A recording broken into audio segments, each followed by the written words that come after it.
নমস্কার, আমি এবং গপ্প থেকে সৌভিক। আজ আপনারা শুনবেন লেখিকা অনুরাধা হালদারের কলমে নীলকুঠি। পূর্বে আমাদের চ্যানেলেই লেখিকা অনুরাধা হালদারের লেখা রানীকুঠি গল্পে আপনাদের অফুরান ভালোবাসা আমাদের অনেক বেশি সাহস জুগিয়েছে। তাই এবারে রানীকুঠি ছেড়ে নীলকুঠিতে যাওয়ার জন্য প্রস্তুত হয়ে যান। কিন্তু আর যারা এখনো পর্যন্ত রানীকুঠি গল্পটি শোনেননি তাদের জন্য ডেসক্রিপশন বক্সে লিংক দেওয়া রইল। এই গল্পটি শেষে অবশ্যই রানীকুঠি গল্পটা শুনতে ভুলবেন না যেন। তাই গল্প শুরুর আগে আপনাদের কাছে একটি ছোট্ট অনুরোধ, আমাদের গল্পগুলো যদি আপনাদের ভালো লেগে থাকে তাহলে অবশ্যই চ্যানেলটিকে সাবস্ক্রাইব করে পাশে থাকা বেল আইকনটিকে অল করে দিতে কিন্তু ভুলবেন না। আর গল্পগুলো ভালো লেগে থাকলে গল্পগুলোতে অবশ্যই লাইক করে গল্পটা আপনার বন্ধু এবং পরিবারের সঙ্গে শেয়ার করে দিন। আপনাদের একটি লাইক এবং সাবস্ক্রাইব আমাদের কাছে অনেক বড় মোটিভেশন। তবে আর বেশি দেরি না করে শুরু করছি আজকের বিশেষ নিবেদন, লেখিকা অনুরাধা হালদারের কলমে নীলকুঠি।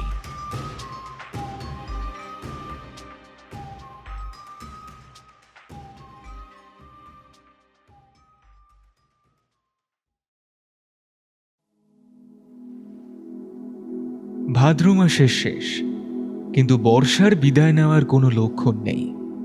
মেঘগুলো যেন আলকাত্রার মতো কালো হয়ে ঝুলে আছে মাথার উপর। সকাল 6টা বাজার আগেই বাসটা ছেড়ে দিল।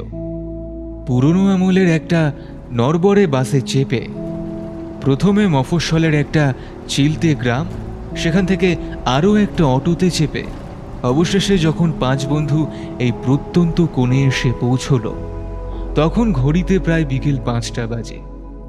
অটোচালক একটা প্রকাণ্ড অশ্বত্থ গাছের নিচে, যেখানে টালির চালের 2টো চায়ের দোকান, একটা সাইকেল সারাইয়ের গুমটি আর চারধারে দিগন্ত বিস্তৃত ধানের ক্ষেত, সেখানেই ওদের নামিয়ে দিয়ে গেল। এখানে চারিদিকের বাতাস ভারী, স্যাঁতস্যাঁতে। নিঃশ্বাসের সাথে যেন ভিজে মাটি আর পানা পুকুরের গন্ধ ফুসফুসে ঢুকে পড়ছে। ঋত্বিক গাড়ি থেকে নেমে পিঠের ভারী ট্রেকিং ব্যাগটা একটু ঝাঁকিয়ে নিল। লম্বা চওড়া শরীর, চোখে 4 কোনা ফ্রেমের চশমা, পরনের ডার্ক অলিভ গ্রিন কালারের ফুল স্লিভ শার্টের হাতা 2টো কনুই পর্যন্ত গোটানো। চারধারে একবার চোখ বুলিয়ে নিয়ে গম্ভীর গলায় বলল, সায়ন, ক্যামেরার ব্যাগটা সাবধানে নামা। চারিদিকের যা আবহাওয়া, কখন যে হুড়মুড়িয়ে বৃষ্টি নামবে তার ঠিক নেই রে। সায়ন ততক্ষণে অটো থেকে নেমে পড়েছে। ওর কাঁধে দামি ক্যানন ক্যামেরার কিট ব্যাগ, পরনে একটা নিয়ন রঙের টি শার্ট আর পকেটওয়ালা কার্গো প্যান্ট, মাথায় চুলে হালকা স্পাইক করা। কলকাতার চটপটে ছেলে। সে চুইংগাম চিবোতে চিবোতে বলল, আরে বস, চাপ নিস না, ক্যামেরার রেইন কভার অন করাই আছে। কিন্তু জায়গাটা দেখ গুরু, জাস্ট ফাটাফাটি। এই ওয়েদারই তো আমাদের ডকুমেন্টারির জন্য একদম পারফেক্ট। পুরো গা ছমছমে ফিলিং। ফিলিং তো ভালোই, কিন্তু আমরা রাতটা কাটাবো কোথায়? সেটা আগে ভাব। অভিক অটো থেকে নেমে হাঁপাতে হাঁপাতে বলল কথাগুলো। একটা স্থূলকায় শরীর ওর, কপালে ইতিমধ্যেই ঘামের বিন্দু জমেছে। পরনে ঢিলে ঢালা একটা খাদি কুর্তা। ওর এক হাতে অডিও রেকর্ডার আর অন্য হাতে একটা মস্ত ট্রলি ব্যাগ। কান থেকে হেডফোনটা গলায় নামিয়ে ও ফিসফিস করে বলল, আমার কেন জানি না জায়গাটা দেখেই কেমন একটা অদ্ভুত লাগছে রে। এত এত নিঝুম কেন চারিদিকটা? মানুষজন তো চোখেই পড়ছে না। তুই একটা আস্ত ভিতরে ডিম, অভিক। তিতলি হেসে উঠে ওর পিঠে একটা মৃদু চাপড় মারল। তিতলি এই টিমের অ্যাসিস্ট্যান্ট ডিরেক্টর। ছটফটে রোগা পাতলা গড়ন, পরনে জিন্স আর একটা কালো টপ। চোখে মুখে ওর তীব্র উত্তেজনা। সে আবার একটু ব্যঙ্গাত্মক সুরে বলল, কলকাতার জ্যাম আর গাড়ির আওয়াজ শুনতে শুনতে তোর কান দুটো একেবারে পচে গেছে। তাই একটু শান্ত পরিবেশ পেলেই তোর ভয় লাগে। শান্ত আর মৃতের মতো নিস্তব্ধতার মধ্যে তফাৎ আছে রে তিতলি। এতক্ষণ বাদে কথা বলল মধুরা। মধুরা সুতির একটা হালকা নীল সালোয়ার কামিজ পরে আছে, চোখে তীক্ষ্ণ বুদ্ধিদীপ্ত চাউনি। ও এই প্রজেক্টের স্ক্রিপ্ট রাইটার আর গবেষক। ও চারধারে তাকিয়ে একটা দীর্ঘশ্বাস ফেলে বলল, ইতিহাস যেখানে চাপা পড়ে থাকে সেখানকার বাতাস একটু ভারী হয়। এই বকুলতলি গ্রামটার বয়স কিন্তু কম নয়। এই অঞ্চলটা একসময় নীলকুঠির সাহেবদের অত্যাচারে কাঁপত। 5 বন্ধু রাস্তার ধারে দাঁড়িয়ে কথা বলছে। এমন সময় হঠাৎ চায়ের দোকান থেকে একটা মাঝবয়সী লোক খৈনি ডলতে ডলতে ওদের দিকে এগিয়ে এলো। লোকটার পরনে একটা মলিন লুঙ্গি, ছোট করে পরা, খালি গা, একটা ময়লা গামছা কাঁধের উপর ফেলা। লোকটার গায়ের চামড়া রোদে পুড়ে তামাটে হয়ে গেছে, চোখ দুটো কোটরে বসা। শহুরে ছেলেপিলে দেখে খানিকক্ষণ তাকিয়ে রইল ওদের মুখের দিকে। ঋত্বিক এগিয়ে গিয়ে জিজ্ঞেস করলো, আচ্ছা দাদা, হরেন মাস্টারের বাড়িটা কোন দিকে বলতে পারেন? আমরা কলকাতা থেকে আসছি। লোকটা খৈনিটা মুখের একপাশে চেপে ধরে একটা অদ্ভুত ভঙ্গিতে মাথাটা দোলালো। তারপর গ্রাম্য ভাষায় বলে উঠল, মাস্টার মশাইয়ের ঘর খুঁজছেন? তাই ল্যাঠা লপছপ নিয়ে ইহেনে কেন? মাস্টার মশাইয়ের ঘর তো ওই ওই পূব পানে, বাঁশবাগানটা পার হয়েছে, ওই মুরুম রাস্তাটা গিয়েছে সেইখানে। তা আপনারা কোনখানে থাকবেন নিশ্চয় করেছেন। আমরা তো জানি হরেনবাবু আমাদের থাকার ব্যবস্থা ওই জমিদার বাড়িতে করেছেন, মানে ওই নীলকুঠিতে। নীলকুঠি শব্দটা শুনতেই লোকটার মুখের চেনা চটপটে ভাবটা যেন এক লহমায় উবে গেল। ওর চোখের মণি দুটো হঠাৎ স্থির হয়ে গেল। হাতের খৈনি ডলা বন্ধ করে কয়েক সেকেন্ড ওদের মুখের দিকে চেয়ে রইল। তারপর গলাটা একটু নামিয়ে অদ্ভুত খসখসে গলায় বলল, হ্যাঁ, ওই ওই কুটি বাড়ি? ও মাগো, এ আপনারা কি কথা বলছেন গা বাবুরা? ওই শ্যাওলা ধরা জমপুরিতে মানুষে থাকে নাকি? সাজ নামলে ওই মুখো কোনো মানুষ যায় না এই গায়ে। মাস্টার মশাই আপনাদের ওই হেনে থাকতে বলেছে? মাথা টাথা খারাপ নাকি উনার? সায়ন একটু হেসে উঠে ক্যামেরার লেন্সটা পরিষ্কার করতে করতে বলল, কেন দাদা, ওখানে কি আছে? বাঘ নাকি ডাকাত? লোকটা সায়নের হাসির কোনো উত্তর দিল না। গম্ভীর মুখে মাথা নেড়ে বলল, বাঘ ডাকাতে থেকে নো বড় ভালাই আছে বাবু। সাউথ থেকে নেই চেন, গরম রক্ত। আসছেন হাসুন, কিন্তু গায়ের বুড়োদের কথা অবহেলা করবেননি। সাজের পর ওই রাস্তার দিকে পা বাড়াবেননি, আমি কই দিলুম। এখন চলি। লোকটার এক মুহূর্ত দাঁড়ালো না, হনহন করে হেঁটে আবারও চায়ের দোকানে গিয়ে বসল এবং ওদের দিক থেকে মুখ ফিরিয়ে নিল। অভিকের মুখটা চকিতে ফ্যাকাশে হয়ে গেল। অভিক ঋত্বিকের হাতটা চেপে ধরে বলল, দেখলি তো? হ্যাঁ, দেখলি স্থানীয় লোকটা কি বললো শুনলি? আরে চল না ভাই, চল না, আমরা আমরা অন্য কোথাও থাকার ব্যবস্থা করি। আরে কোনো একটা হোমস্টে বা দরকার হলে ওই ওই হরেন মাস্টারের নিজের বাড়িতেই একটু জায়গা চেয়ে নেবো। ঋত্বিক ওর হাতটা ছাড়িয়ে নিয়ে বলল, আরে ধুর, আমরা এখানে এসেছি একটা হরর অ্যান্ড হিস্টোরিক্যাল ডকুমেন্টারি বানাতে। নীলকুঠির ব্যাকগ্রাউন্ডটাই আমাদের মেইন সাবজেক্ট। লোকটার কথা শুনলি না? ওটা স্রেফ কুসংস্কার। গ্রামের মানুষ একটুতেই ওরকম ভূত প্রেত দেখে।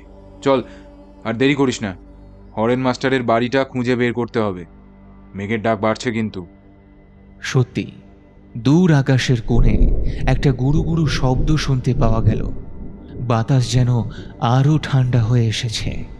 5 বন্ধু মিলে সেই পিচ ওঠা রাস্তার মায়া ত্যাগ করে কাদা আর লাল মোরামের সরু রাস্তা ধরে হাঁটতে শুরু করলো। রাস্তাটা যত ভেতরের দিকে গেছে চারপাশের ঘরবাড়ির সংখ্যা ততটাই কমে এসেছে।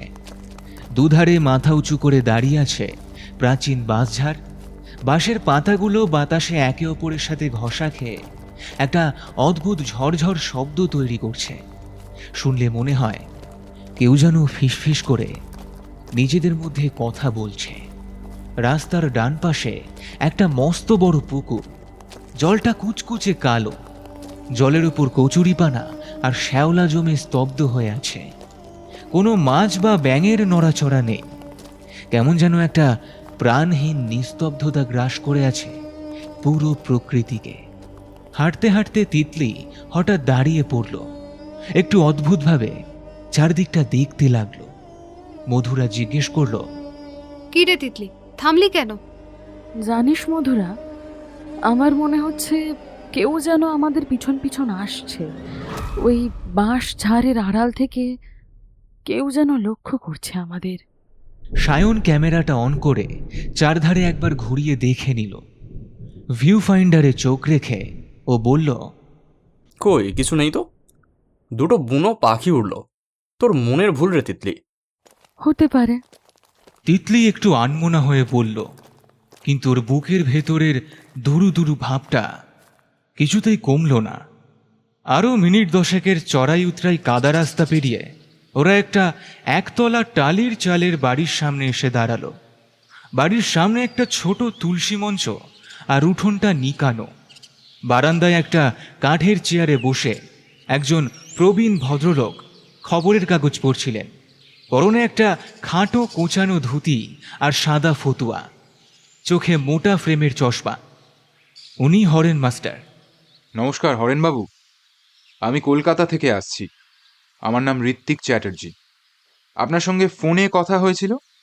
হরেন মাস্টার খবরের কাগজটা মুখের সামনে থেকে নামিয়ে চশমাটা নাকের ডগায় নামিয়ে আনলেন। ওদের দেখে ওনার গম্ভীর মুখে একটা হালকা স্বস্তির রেখা দেখা দিল। উনি চেয়ার ছেড়ে উঠে দাঁড়িয়ে বললেন, এসো এসো, তোমরা এসে গেছো তাহলে। আমি তো ভাবছিলাম এই দুর্যোগের দিনে বাস আদৌ চললো কি না। তা পথ চলতে কোনো কষ্ট হয়নি তো বাবা? না জেঠু, কষ্ট তেমন হয়নি, তবে আপনাদের এই বকুলতলির রাস্তাটা বেশ অ্যাডভেঞ্চারাস। হরেন মাস্টার ওদের ভেতরে ডাকলেন। বারান্দার একপাশে পাতা একটা কাঠের বেঞ্চে ওদের বসতে দিলেন। হরেন মাস্টার একটা দীর্ঘশ্বাস ফেলে বললেন, কলকাতার ছেলেপুলে তোমরা, এখানে এসে একটু কষ্ট তো হবেই। তা তোমাদের থাকার ব্যবস্থা আমি ওই জমিদার বাড়িতেই করেছি, যেমন তোমরা চেয়েছিলে। চাবি আমার কাছেই আছে, কিন্তু উনি একটু থামলেন। ওনার চোখের চাউনিটা হঠাৎ যেন গম্ভীর হয়ে গেল। ঋত্বিক জিজ্ঞেস করল, কোনো সমস্যা মাস্টারমশাই? হরেন মাস্টার চশমাটা খুলে ফতুয়ার খুঁট দিয়ে মুছতে মুছতে বললেন, সমস্যা তোমাদের দিক থেকে হতে পারে বাবা। বাড়িটা প্রায় 100 বছরেরও বেশি পুরনো, বুঝলে। জরাজীর্ণ অবস্থা, কোনো বিদ্যুৎ নেই সেখানে। আমরা হ্যারিকেন আর মোমবাতির ব্যবস্থা করে দিয়েছি। আর সবচেয়ে বড় কথা, উনি একটু ইতস্তত করে চারধারে চাইলেন, যেন নিশ্চিত হতে চাইলেন কেউ শুনছে কিনা। তারপর বললেন, এই গ্রামের মানুষ কিন্তু ওই বাড়িটাকে ভালো চোখে দেখে না। ওটাকে সবাই অভিশপ্ত বলে। তোমাদের কলকাতায় এসব বিশ্বাস করে না জানি, কিন্তু এই বকুলতলির মাটি আর ইতিহাস বড় প্রাচীন, বড় নিষ্ঠুর। মধুরা নড়ে চড়ে বসল। ও নিজের ঝোলা ব্যাগ থেকে একটা ডায়েরি আর পেন বের করে বলল, মাস্টার মশাই, আমরা তো মূলত ওই বাড়িটার ইতিহাস আর লোকগাথা নিয়েই ডকুমেন্টারিটা করছি। আপনি যদি আমাদের একটু খুলে বলেন ওখানে ঠিক কি হয়েছিল, গ্রামের লোকেরা কেন এত ভয় পায়। হরেন মাস্টার একটু চুপ করে রইলেন। বাইরে তখন মেঘের ডাকটা আরও তীব্র হয়েছে। একটা দমকা হাওয়া এসে ওনার বারান্দার একপাশে ঝোলানো লণ্ঠনটাকে দুলিয়ে দিয়ে গেল। ওনার মুখাবয়বে লণ্ঠনের আলোর ছায়ার এক অদ্ভুত খেলা তৈরি হলো। উনি কাঁপা অথচ স্পষ্ট গলায় বললেন, সে বহু বছর আগেকার কথা, বুঝলে। তখন এদেশে জমিদারি প্রথা রমরমিয়ে চলছে। এই বকুলতলির জমিদার ছিলেন নীলকণ্ঠ রায়চৌধুরী। লোকটা যেমন অত্যাচারী তেমনই ছিল বিলাসী। ইংরেজ সাহেবদের সাথে খাতির রেখে নীল চাষ করাতেন এই অঞ্চলে। ওই বাড়িটা আসলে ছিল নীলকুঠির একটা অংশ। পরে রায়চৌধুরীরাই ওটা কিনে নিজেদের থাকার মহল বানায়। আচ্ছা, তারপর?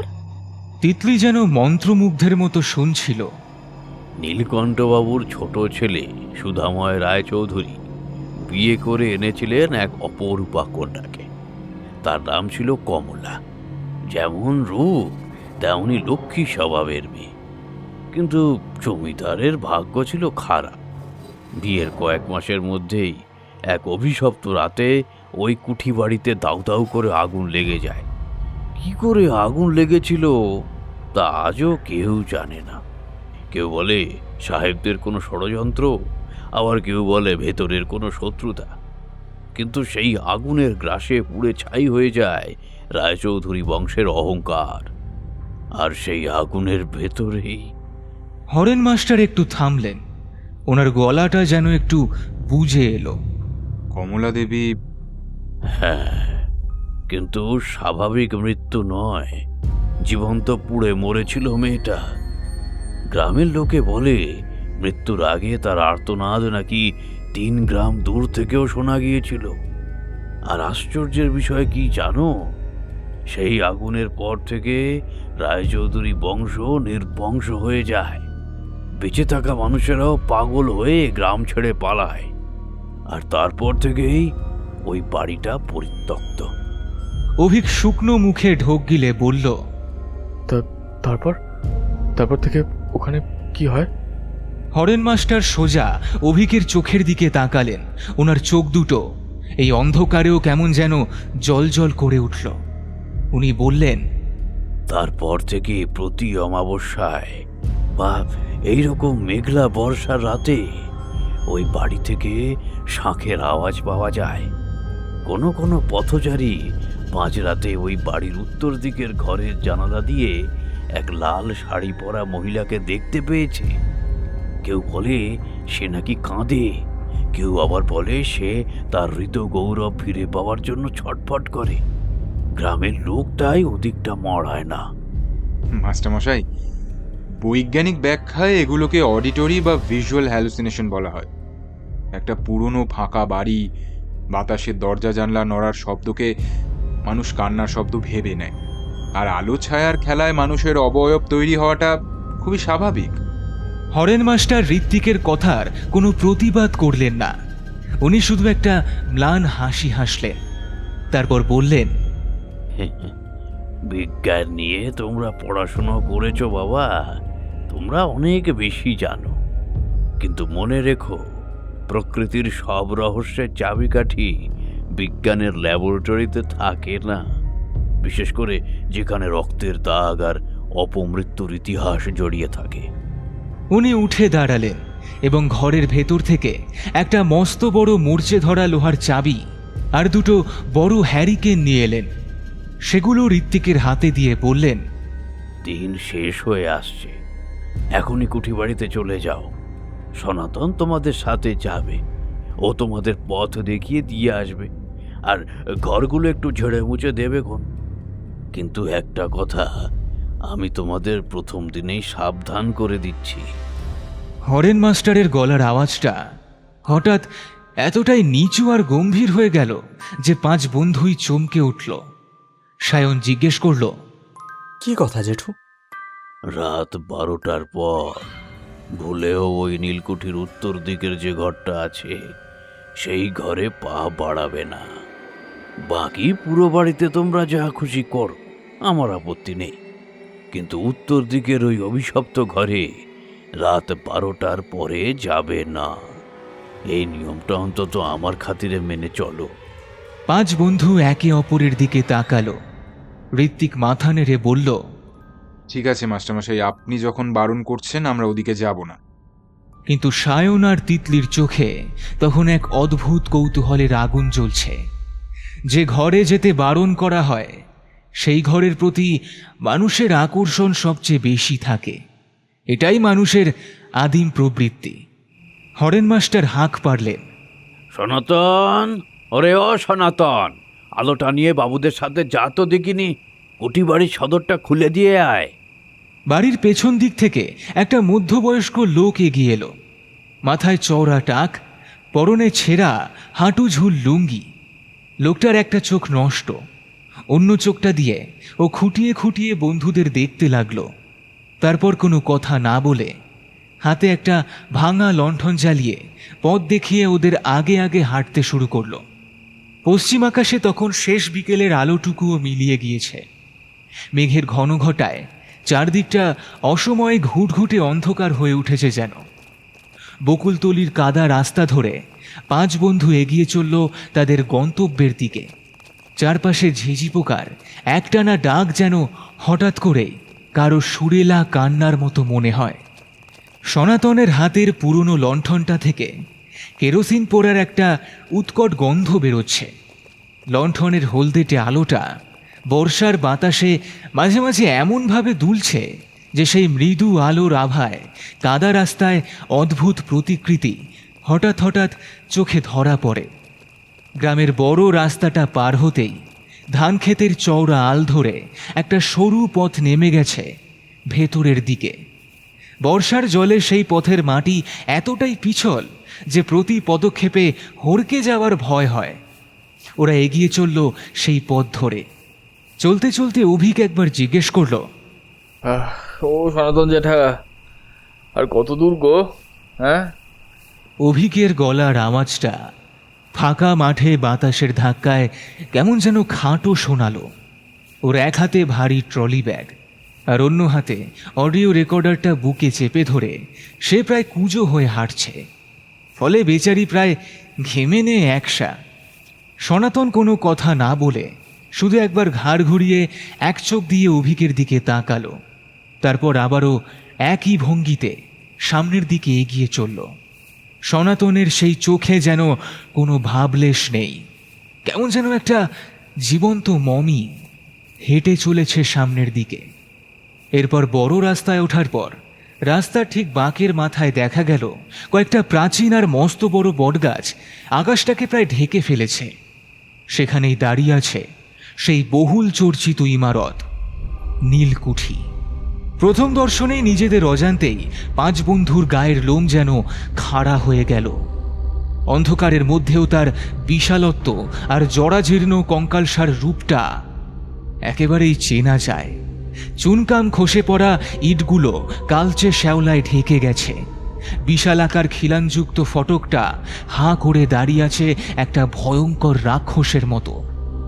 ফটকের একটা পাল্লা কবজি থেকে ভেঙে ঝুলে পড়েছে মাটির দিকে, অন্য পাল্লাটা অদৃশ্য। বাড়ির ওপরের তলার বারান্দার খাম্বাগুলো কোনো কোনো জায়গায় ভাঙা। চারপাশের গাছপালার ডালপালা জানলা গলে ঘরের ভেতরে ঢুকে গেছে, যেন প্রকৃতি নিজেই এই বাড়িটাকে গ্রাস করতে চায়। ঋত্বিক দাঁড়িয়ে পড়ল। পকেট থেকে একটা শক্তিশালী এলইডি টর্চ বের করে সেটা অন করল। তীব্র সাদা আলোর ফলাটা গিয়ে পড়ল নীলকুঠির সদর দরজার ওপর। আলোর ছটায় দেখা গেল দরজার কাঠে জট পাকিয়ে আছে অজস্র মাকড়সার জাল আর ধুলোর পুরো আস্তরণ। সায়ন কোষে একটা চুইংগাম চিবিয়ে ক্যামেরাটা অন করে নিয়ে বলল, wow Hrithik, just look at this place man. Old Gothic আর সেমি বেঙ্গলি আর্কিটেকচারের কি মারাত্মক মিক্সচার। এই রাতেই যদি 2-1টা এক্সটেরিয়র শট নিয়ে নেওয়া যায় না, এডিটিংয়ের সময় ব্যাকগ্রাউন্ড মিউজিক ছাড়াই অডিয়েন্স প্যান্টে হিসু করে দেবে। মধুরা এদিক ওদিক ভালো করে দেখতে দেখতে বলল, ক্যামেরা পরে অন করিস সায়ন, আগে ভেতরে ঢোকার ব্যবস্থা কর। তারপর আবার একটু চুপ করে ঋত্বিককে উদ্দেশ্য করে বলল, বাতাসটা খেয়াল করেছিস ঋত্বিক? গ্রামের রাস্তার বাতাসের চেয়ে এখানকার বাতাসটা অনেক বেশি ঠান্ডা না? আর কেমন যেন একটা অদ্ভুত ভ্যাপসা গন্ধ আছে এখানে। পুরনো বন্ধ বাড়ি তো, চামচিকের মল আর বৃষ্টিতে ভিজে পুরনো বাড়ি থেকে এরকম গন্ধ বেরোচ্ছে হয়তো। ঋত্বিক যুক্তি দিয়ে বুঝিয়ে দেওয়ার চেষ্টা করল, যদিও ওর নিজের বুকের ভেতরটাও কেমন যেন অস্বাভাবিক ঠেকতে লাগলো। অতঃপর সনাতনকে বলল, জ্যাঠামশাই, চাবিটা দিন, আমরা দরজাটা খুলি। সনাতন ফ্যাঁসে গলায় প্রথমবার কথা বলল, তা বাবুরা, ভেতরে তো যাচ্ছ, কিন্তু একখান কথা জিনে রেখো, এই গাঁয়ের লোকেরা কিন্তু এখানে পা দেয় না। মাস্টার মশাই কইছেন বলে আমি এলুম। ঘরগুলো একটু সাফ করে দিয়ে আমি কিন্তু এক দৌড়ে পালিয়ে যাব। তোমরা হলো গিয়ে শহুরে মানুষ, আমাদের কথাগুলো মিছা ভাবো, কিন্তু রাইট 12টার পরে সে কিন্তু কোনো কথা শুনবে নিকো। কার কথা বলছো জ্যাঠা? কমলার? তিতলি কৌতূহল সামলাতে না পেরে জিজ্ঞেস করল। সনাতন তিতলির দিকে চেয়ে মাথাটা দুদিক দোলালো। তার নাম মুখে লিতে নেই মা জননী, সে বড় দুখুনি, আবার বড় কঠোর। তারে শান্ত রাইখলে সব শান্ত থাকে, লইলে সনাতন আর কিছু বলল না। সদর দরজার মস্ত বড় তালাটায় চাবিটা ঢুকিয়ে ঋত্বিক জোরে মোচড় দিল। একটা বিকট ক্যারক্যার শব্দ করে তালাটা খুলে গেল। সেই শব্দ যেন পুরো চত্বরে প্রতিধ্বনিত হতে লাগলো। অতঃপর ঋত্বিক আর সায়ন দুজন মিলে কাঠের ভারী দরজাটায় ধাক্কা দিতে লাগলো। হঠাৎ ভেতরের দিকে দরজাটা খুলে গেল, আর একটা ধুলো মাখা উথাল পাথাল প্রাচীন দমকা ও গরম বাতাস ওদের মুখের উপর আছড়ে পড়ল। ওরা বাড়িটার ভেতরে পা রাখল। নিঃশব্দ গ্রামের থেকেও বেশি নিস্তব্ধতা যেন বিরাজ করছে এখানে। সামনেই একটা বিশাল উঠোন, তার চারপাশটা থাম দিয়ে ঘেরা। মাঝখানে জল জমে থকথকে পুরু শ্যাওলা জমে আছে। টর্চের আলো ফেলতেই দেখা গেল চারদিকে রলিনদের দেওয়ালে ঝুলছে চামচিকের দল। আলোর তীব্রতায় কয়েকটা চামচিকে ডানা ঝাপটাতে ঝাপটাতে ওদের মাথার উপর দিয়ে উড়ে গেল। তিতলি চিৎকার করে ঋত্বিকের পেছনে লুকিয়ে পড়ল।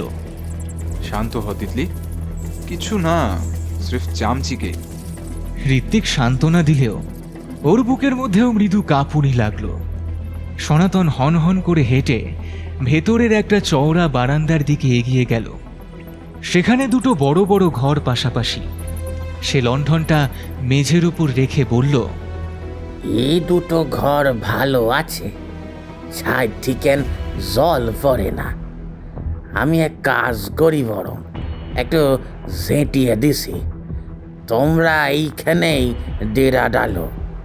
সনাতন কাঁধের গামছাটা দিয়ে তড়িঘড়ি করে দুটো কাঠের তক্তপোষ আর একটা পুরনো টেবিল ঝাড়তে লাগলো। অভিক একটা দীর্ঘশ্বাস ফেলে তক্তপোষের ওপর নিজের ব্যাগটা নামিয়ে রাখল।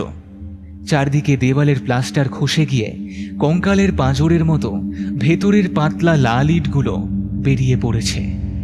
মধুরা টেবিলের উপর একটা হ্যারিকেন বসিয়ে সেটা জ্বালিয়ে দিল।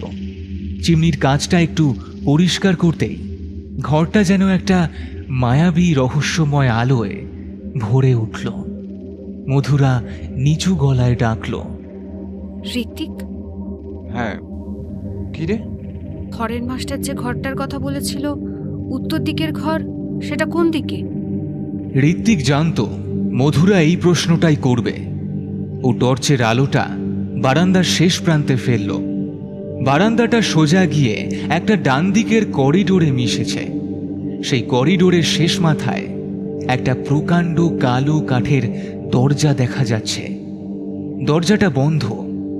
সনাতন ঘর ঝাড়তে ঝাড়তে চকিতে সেদিকে তাকালো।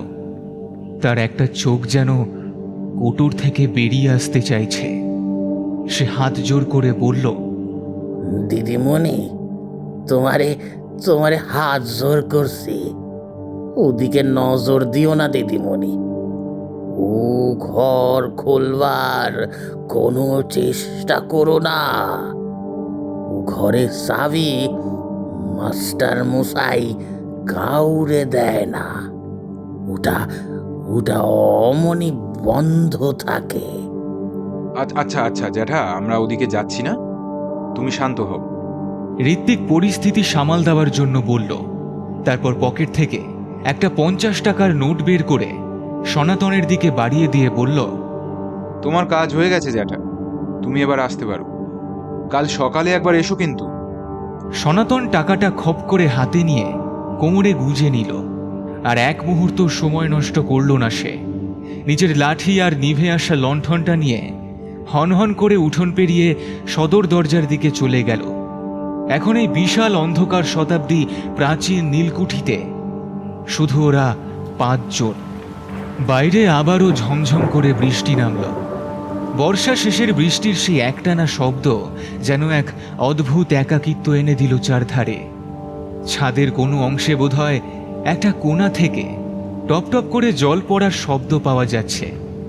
সায়ন তক্তপোষের ওপরে বসে ওর ক্যামেরা লেন্সটা মুছতে মুছতে বলল, খিদে পেয়েছে গুরু।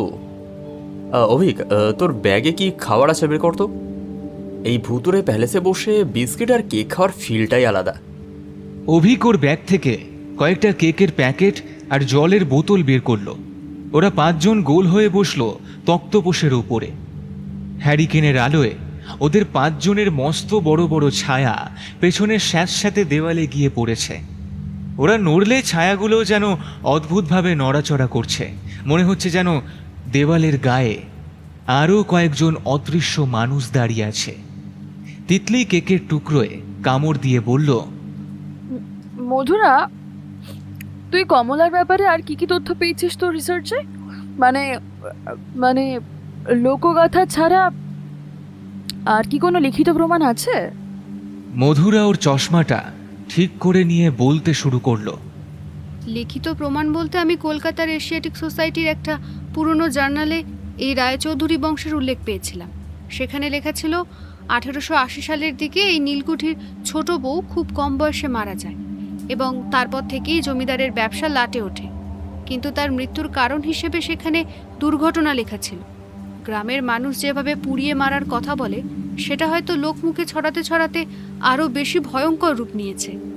কিন্তু আগুনের দাগ তো সত্যিও হতে পারে। কাল সকালে আমরা যখন পুরো বাড়িটা এক্সপ্লোর করব, তখনই বুঝতে পারবো কোনো দেওয়ালে বা কাঠের অংশে আগুনের প্রাচীন কোনো চিহ্ন আছে কিনা। অভিক জলের বোতলটা মুখে দিয়ে বলল, আমার তো ভাই এখনই কেমন জানেন গাটা ছমছম করছে। তোরা তোরা খেয়াল করেছিস আমরা যখন থেকে এই ঘরে ঢুকেছি আমার এই অডিও রেকর্ডারের লেভেল মিটারটা অদ্ভুতভাবে ফ্ল্যাকচুয়েট করছে। কোনো আওয়াজ নেই কিন্তু, অথচ ডেসিবেল স্কেলটা বারবার উপর নিচ করছে। আরে ওটা তো মেশিনের ফল্ট। এত ময়েশ্চার বাতাসে সার্কিট গরম হয়ে গেছে। আর ঠিক তখনই একটা অদ্ভুত শব্দ হলো। শব্দটা এই ঘরের ঠিক বাইরের করিডোর থেকে এলো, যেন কেউ খুব সাবধানে কাঠের মেঝের উপর দিয়ে ভারী কিছু টেনে নিয়ে যাচ্ছে।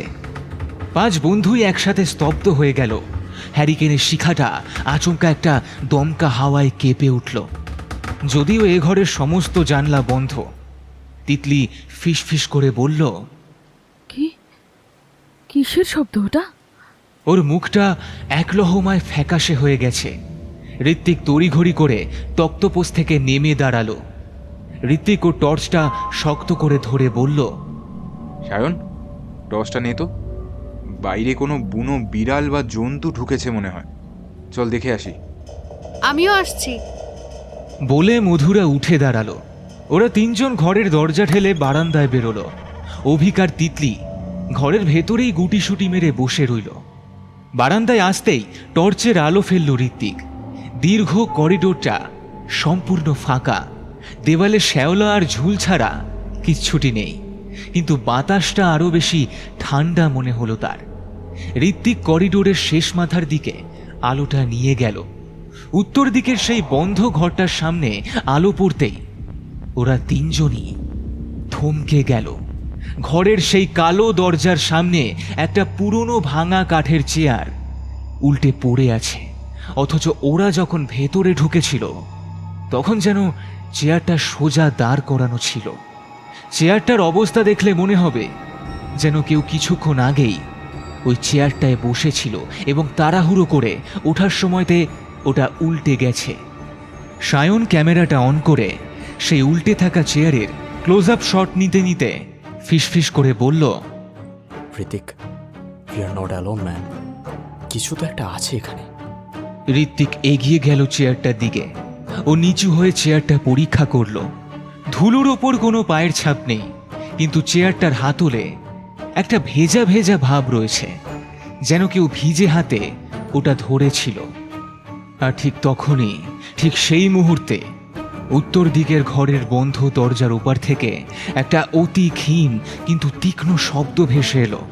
মনে হলো দীর্ঘশ্বাসের মতো শব্দ, যেন অত্যন্ত গভীর, অত্যন্ত যন্ত্রণাদায়ক একটা মেয়েলি দীর্ঘশ্বাস। বন্ধ দরজার কাঠ ভেদ করে সরাসরি ওদের কানে এসে পৌঁছলো সেটা। তিনজনের পা ভারী হয়ে উঠল। একটা বরফ শীতল হিমস্রোত যেন ওদের শিরদাঁড়া বেয়ে নেমে গেল। সায়নের গলা থেকে চেনা চটপটে ভাবটা উধাও হয়ে গেছে। ও ক্যামেরার ভিউ ফাইন্ডার থেকে চোখ না সরিয়েই ফিসফিস করে বলল, ঋতিক, শব্দটা ভিতর থেকে এলো না রে? ঋত্বিক কোনো কথা বলল না। চল এখান থেকে ঘরে চল। মধুরা ঋত্বিকের শার্টের হাতা ধরে টানল।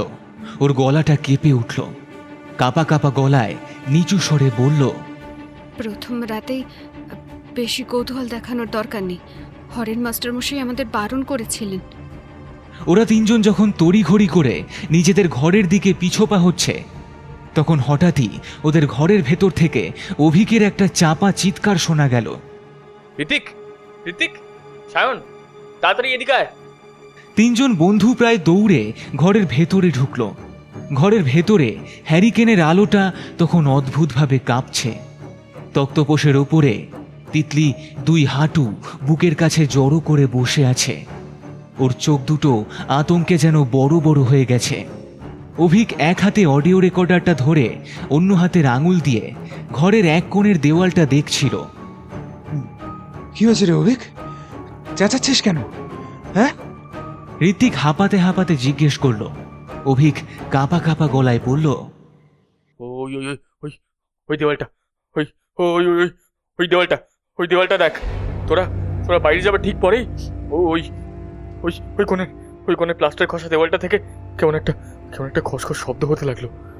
আমি লণ্ঠনটা নিয়ে কাছে যেতেই দেখলাম দেওয়ালের ফাটলগুলো থেকে জল নয়, কালো রক্তের মতো কি একটা চটচটে তরল বেরোচ্ছে। আর আর আর এই গন্ধটা পাচ্ছিস তোরা? হ্যাঁ? ঋত্বিক টর্চের আলোটা ঘরের সেই কোণে ফেলল। সত্যি তাই, দেওয়ালের প্রাচীন নোনা ধরা ইটের ফাঁক দিয়ে আলকাতরার মতো কালো ঘন একটা তরল চুইয়ে চুইয়ে মেঝেতে পড়ছে। আর সেই সাথে ঘরটায় একটা তীব্র ঝাঁঝালো গন্ধ ছড়িয়ে পড়েছে। গন্ধটা চেনা, অথচ এই মুহূর্তে মাথায় আসছে না। মধুরা নিজের নাকের কাছে ওড়না চেপে ধরে বলল, এটা তো পোড়া কাঠের গন্ধ, ঠিক যেন কোনো কিছু পুড়ে যাওয়ার পর যে ভ্যাপসা গন্ধটা বেরোয়, হুবহু তাই। সায়ন ক্যামেরাটা মেঝের সেই কালো তরলটার খুব কাছে নিয়ে গিয়ে ফোকাস করল। তারপর ভালো করে পর্যবেক্ষণ করে বলল, অদ্ভুত তো, কোনো কেমিক্যাল রিয়াকশন হতে পারে। এত বছর ধরে বন্ধ ঘর, ভিতরে হয়তো কোনো খনিজ বা পুরনো রাসায়নিক জমেছিল। বৃষ্টির জলে হয়তো গলে বেরোচ্ছে। তিতলি এবার কেঁদে ফেলল। ওর চোখ দিয়ে জল গড়িয়ে পড়ল। ভীত সন্ত্রস্ত গলায় ও বলল, তুই সব কিছুতেই তোর লজিক খুঁজিস না সায়ন। আমার খুব ভয় করছে রে। আমার মনে হচ্ছে আমরা এখানে এসে খুব খুব বড় একটা ভুল করে ফেলেছি। এই বাড়িটা আমাদের চায় না, ও আমাদের তাড়িয়ে দিতে চাইছে।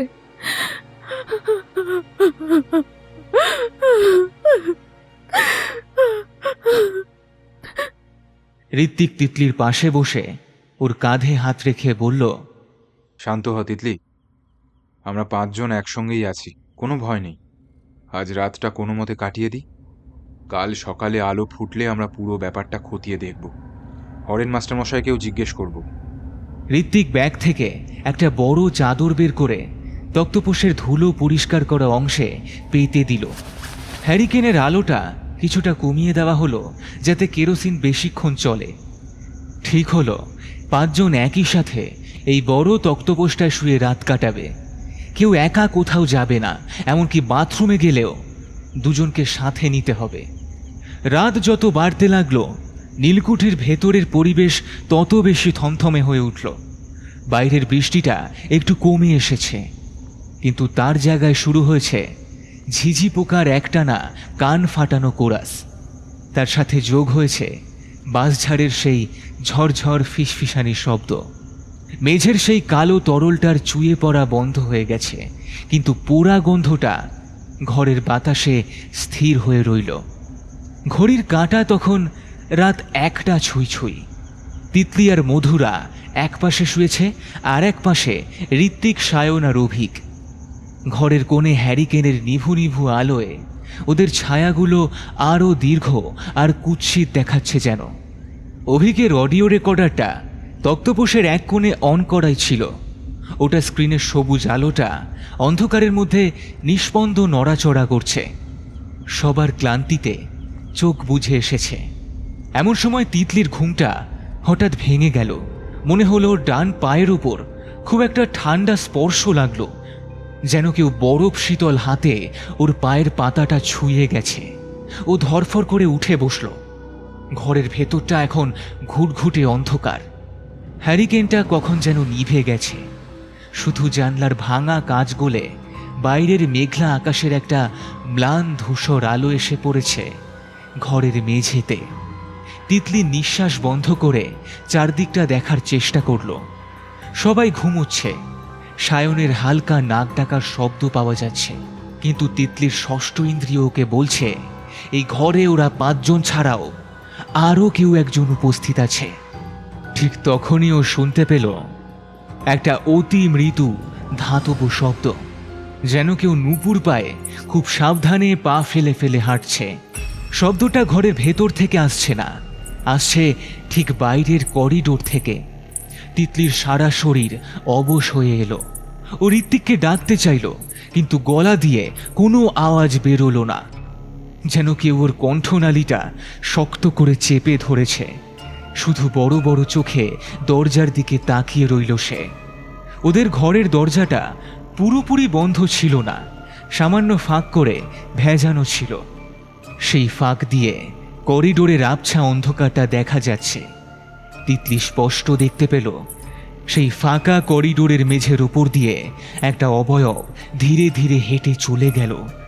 কোনো আলো নেই, কিন্তু সেই অন্ধকারের মধ্যেও অবয়বটার পরনের শাড়ির সাদা লাল রংটা যেন অদ্ভুতভাবে চেনা যাচ্ছে। আর সেই শব্দটা, সেটা ক্রমশ এগিয়ে যাচ্ছে উত্তর দিকের সেই বন্ধ ঘরটার দিকে। কয়েক সেকেন্ড পরে শব্দটা বন্ধ হয়ে গেল। তিতলি এবার নিজের সমস্ত শক্তি সঞ্চয় করে একটা চিৎকার দিল। ঋত্বিক! ওর চিৎকারে 4 জনেই ধরফর করে লাফিয়ে উঠল। ঋত্বিক সাথে সাথে ও টর্চটা অন করল। তীব্র সাদা আলোটা তিতলির মুখের ওপর পড়তেই দেখা গেল ও ভয়ে কাঁপছে, এবং ভয়ের চোটে ওর ঠোঁট দুটো যেন নীল হয়ে গেছে। মধুরা ওকে জড়িয়ে ধরে জানতে চাইল, কি হয়েছে তিতলি? কি হলো? তিতলি দরজার দিকে আঙুল তুলে হাঁপাতে হাঁপাতে বলল, নুপুর, নুপুরের আওয়াজ। করিডোর দিয়ে কেউ একটা হেঁটে গেল। লাল শাড়ি, পায়ের শব্দ। ওই উত্তর দিকের ঘরটা গেছে। সায়ন তড়িঘড়ি করে ওর ক্যামেরাটা হাতে তুলে নিল। ঋত্বিক ও টর্চটা নিয়ে দরজার দিকে এগোলো। বলল, তোরা ঘরের ভেতর থাক, আমি আর সায়ন দেখছি।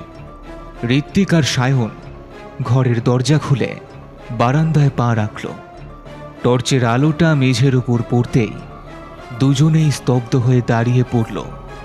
বারান্দার শুকনো ধুলোবালি মাখা মেঝের ওপর একজোড়া ভেজা পায়ের ছাপ স্পষ্ট ফুটে উঠেছে।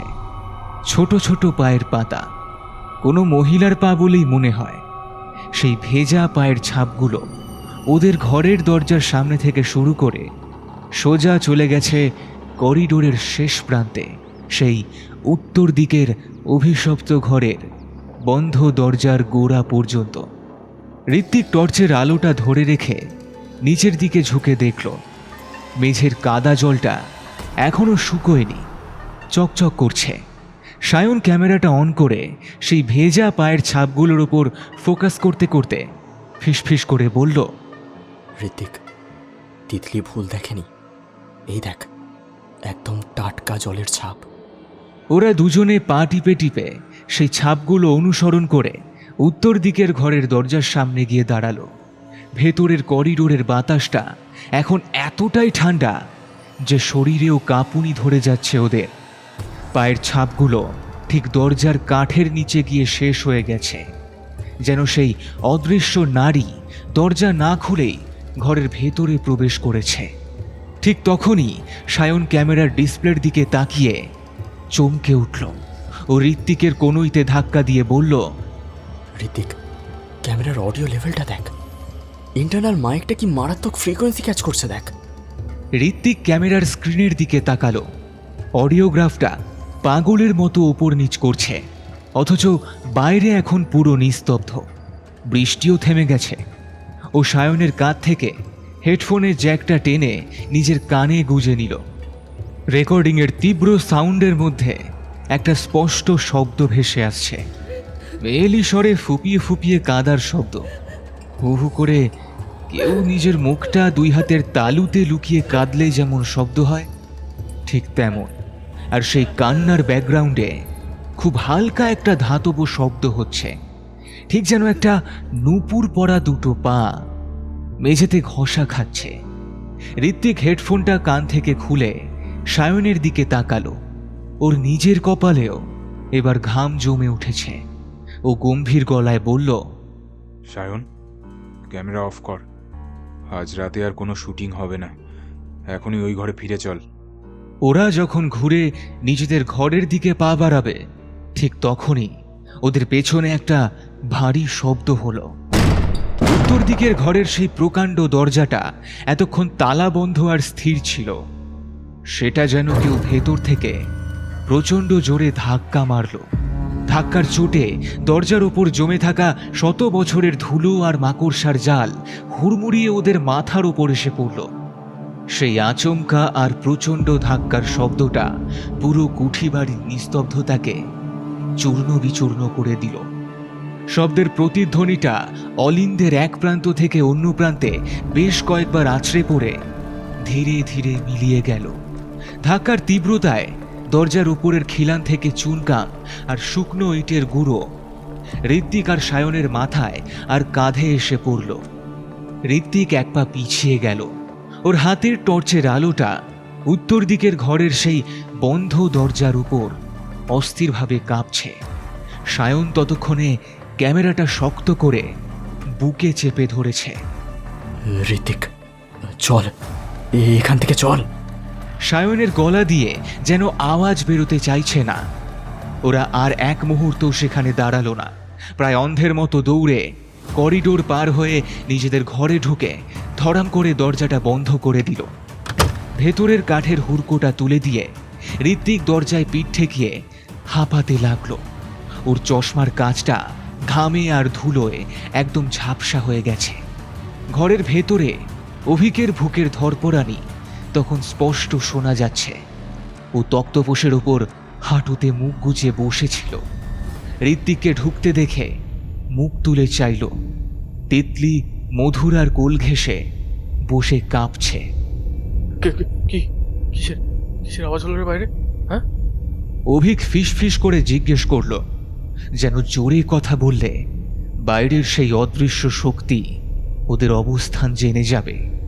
ঋত্বিক চশমাটা খুলে শার্টের খুঁট দিয়ে মুছতে মুছতে বলল, কিছু না, ওই উত্তর দিকের ঘরের দরজাটা বাতাসে বোধহয় জোরে নড়ে উঠেছে।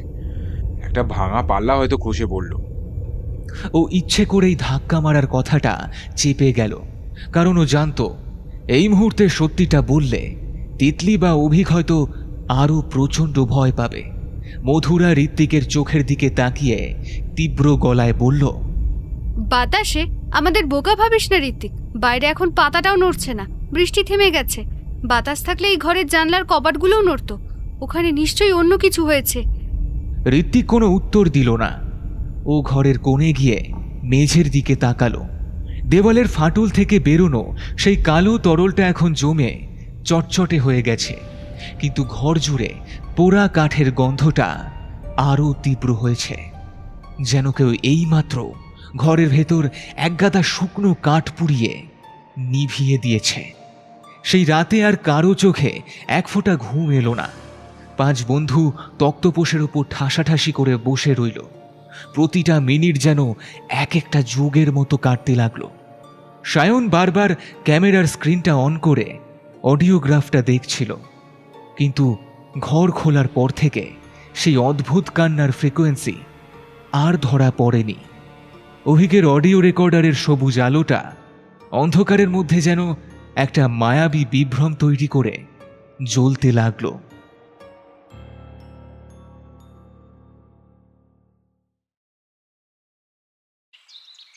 ভোর 5:30 নাগাদ যখন বাইরের বাঁশঝাড়ের মাথা গোলে একটা ধূসর ম্লান আলো নীলকুঠির উঠোনে এসে পড়ল, তখন যেন 5 জনের দম বন্ধ করা পরিস্থিতিটা একটু হালকা হলো।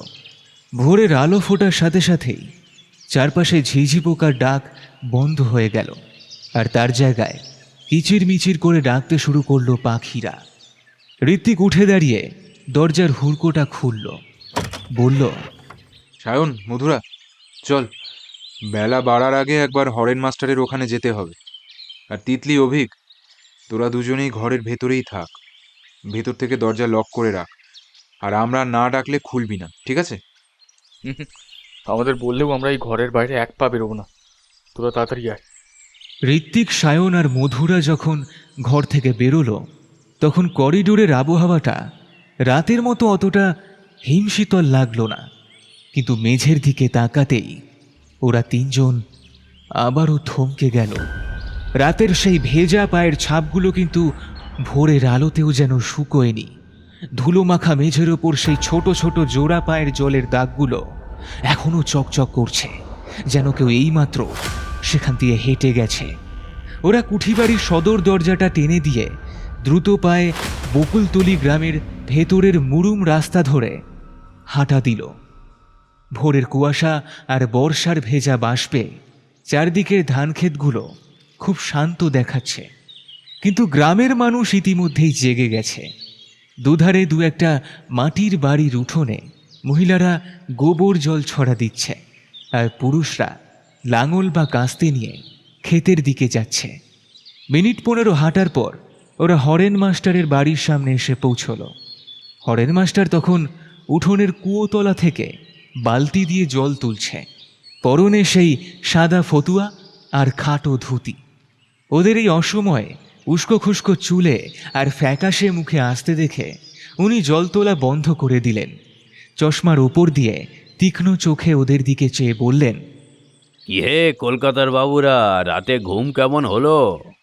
হরেন মাস্টারের গলায় একটা হালকা ব্যঙ্গের সুর থাকলেও চোখে কিন্তু চিন্তার ছাপ স্পষ্ট। ঋত্বিক এগিয়ে গিয়ে বারান্দার খুঁটিটা ধরে দাঁড়িয়ে পড়ে ক্লান্ত গলায় বলল, মাস্টারমশাই, কাল রাতে নীলকুঠিতে যা হয়েছে সেটাকে কোনো বৈজ্ঞানিক যুক্তি দিয়ে ব্যাখ্যা করা যাচ্ছে না। হরেন মাস্টার বালতিটা কুয়োর পাড়ে রেখে একটা দীর্ঘশ্বাস ফেললেন, তারপর গামছা দিয়ে হাত মুছতে মুছতে বারান্দার কাঠের চেয়ারটা এসে বসলেন। বললেন, আমি তো তোমাদের প্রথম দিনেই বলেছিলুম বাবা, তোমরা শহুরে শিক্ষিত ছেলে পুলে, কৌতূহল বেশি। তা কি দেখলে শুনি? মধুরা বারান্দার সিঁড়িতে বসে পড়ে বলল, মাস্টার মশাই, প্রথমে আমরা করিডোরে কিছু একটা টেনে নিয়ে যাওয়ার শব্দ পাই। তারপর তিতলি স্পষ্ট দেখেছে সাদা লাল শাড়ি পরা এক মহিলা করিডোর দিয়ে হেঁটে উত্তর দিকের ঘরের দিকে চলে গেল। মেঝের ওপর ভেজা পায়ের ছাপ পড়ে রয়েছে, সেটা এখনো শুকোয়নি। আর সবচেয়ে বড় কথা, উত্তর দিকে সেই বন্ধ ঘরের ভেতর থেকে সায়নের ক্যামেরায় একটা কান্নার শব্দ রেকর্ড হয়েছে। কান্নার শব্দ! এই কথাটা শুনতেই হরেন মাস্টারের মুখটা গম্ভীর থেকে গম্ভীরতর হয়ে গেল। উনি হাতের গামছাটা শক্ত করে মুচড়ে ধরলেন। ওনার চোখের কোণে যেন একটা ভয়ের চকিত রেখা ফুটে উঠল। একটু চুপ করে থেকে বললেন, উত্তর দিকের ঘরটাই তো আসল সর্বনাশ। আর এবার আমি তোমাদের বারণ করেছিলাম না যে রাত 12টার পর ওদিকে পা বাড়াবে না? সায়ন এগিয়ে এসে বলল, কিন্তু মাস্টারমশাই, আমরা তো ওদিকে যাইনি। আমরা নিজেদের ঘরেই ছিলাম। আওয়াজ আর পায়ের ছাপগুলো আমাদের ঘরের দরজার সামনে পর্যন্ত এসেছিল।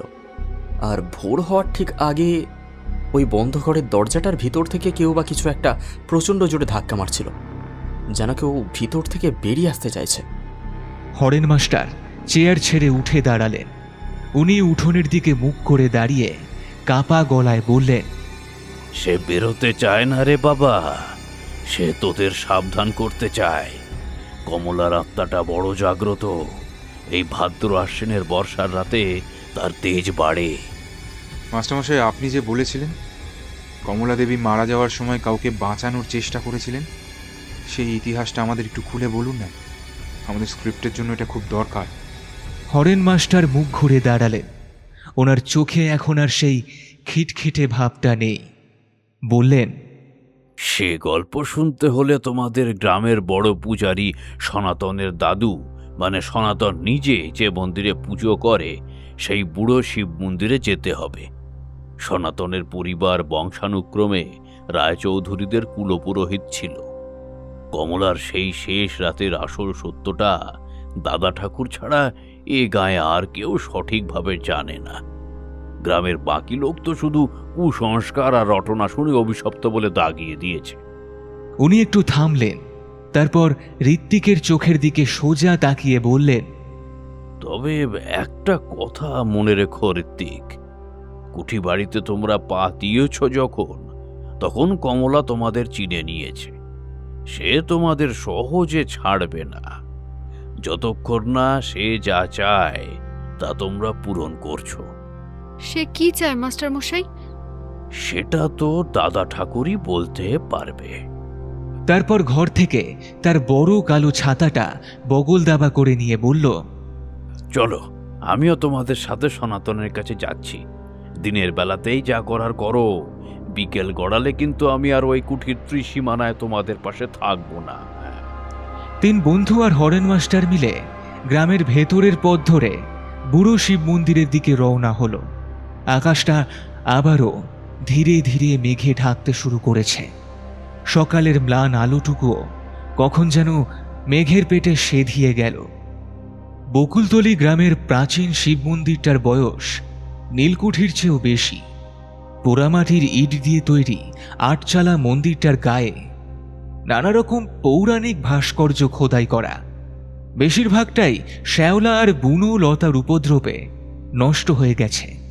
মন্দিরের চাতালে এসে দাঁড়াতেই ঋত্বিক, সায়ন আর মধুরার নাকে এলো ধুনো, বেলপাতা, চন্দন আর ফুলের একটা মিশ্র গন্ধ।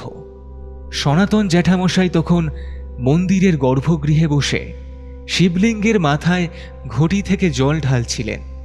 ওনার পরনে একটা নামাবলি জড়ানো, কপালে লাল তিলক আঁকা। হরেন মাস্টার চাতালের সিঁড়িতে ছাতাটা ঠেকিয়ে রেখে ডাকলেন, ওরে সনাতন, একটু বাইরে আয় দেখিনি। কলকাতার এই ছেলেপুলেরা তোর দাদা ঠাকুরের সাথে একটু কথা কইতে চায়। সনাতন শিবের মাথায় একটা বেলপাতা ঠেকিয়ে কপালে হাত ঠেকিয়ে মন্ত্র পড়া শেষ করল। তারপর বাইরে বেরিয়ে এলো। কাল রাতের সেই ভীতু অবশ ভাবটা ওনার চোখে এখন আর নেই। দিনের আলোয় ওনাকে বেশ গম্ভীর আর তেজস্বী মনে হচ্ছে।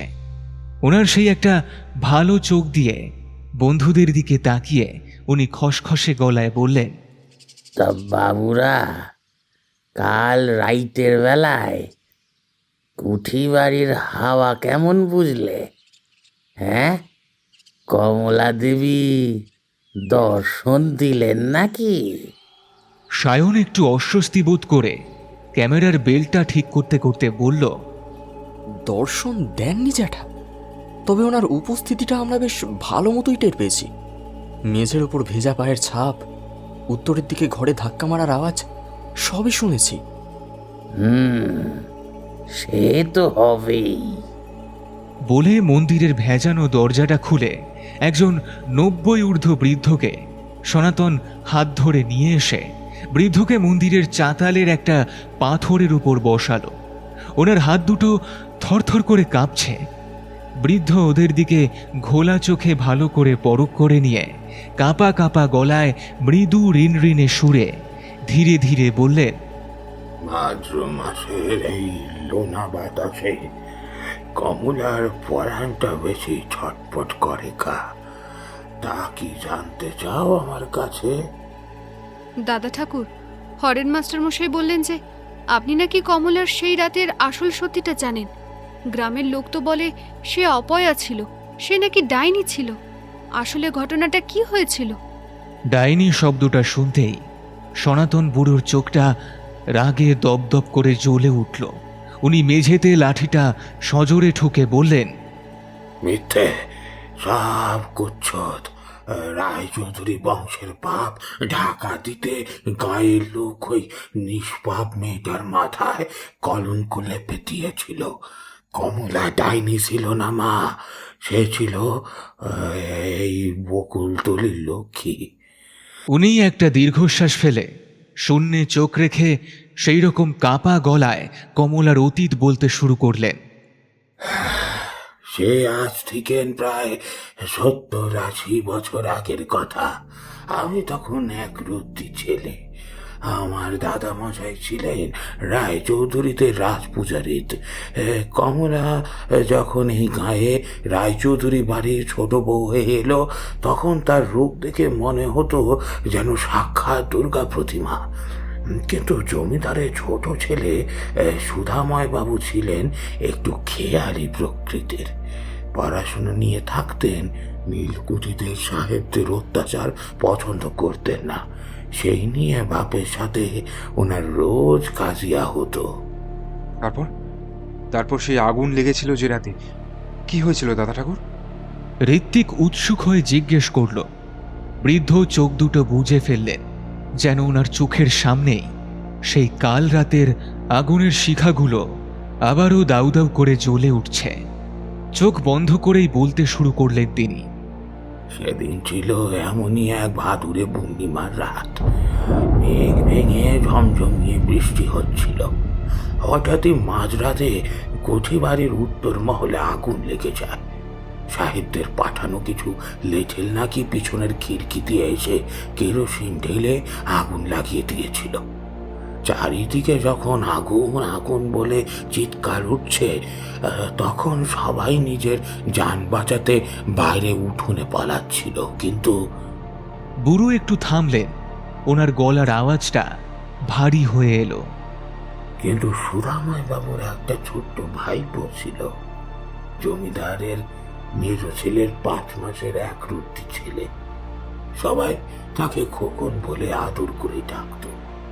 সে ঘুমিয়েছিল উত্তর দিকের ওই অভিশপ্ত ঘরে। আগুনের শিখা যখন পুরো বারান্দা গ্রাস করে নিয়েছে, কেউ সাহস পাচ্ছিল না ওই আগুনের ভেতরে ঢুকতে। কমলা তখন নিজের জীবনে তোয়াক্কা না করে পরনের শাড়িটা জলে ভিজিয়ে নিয়ে ওই আগুনের গোলার ভিতরে ঢুকে পড়েছিল। কমলা দেবী ওই বাচ্চাটাকে বাঁচাতে গিয়েছিলেন? মধুরার চোখ দুটো চকচক করে উঠল।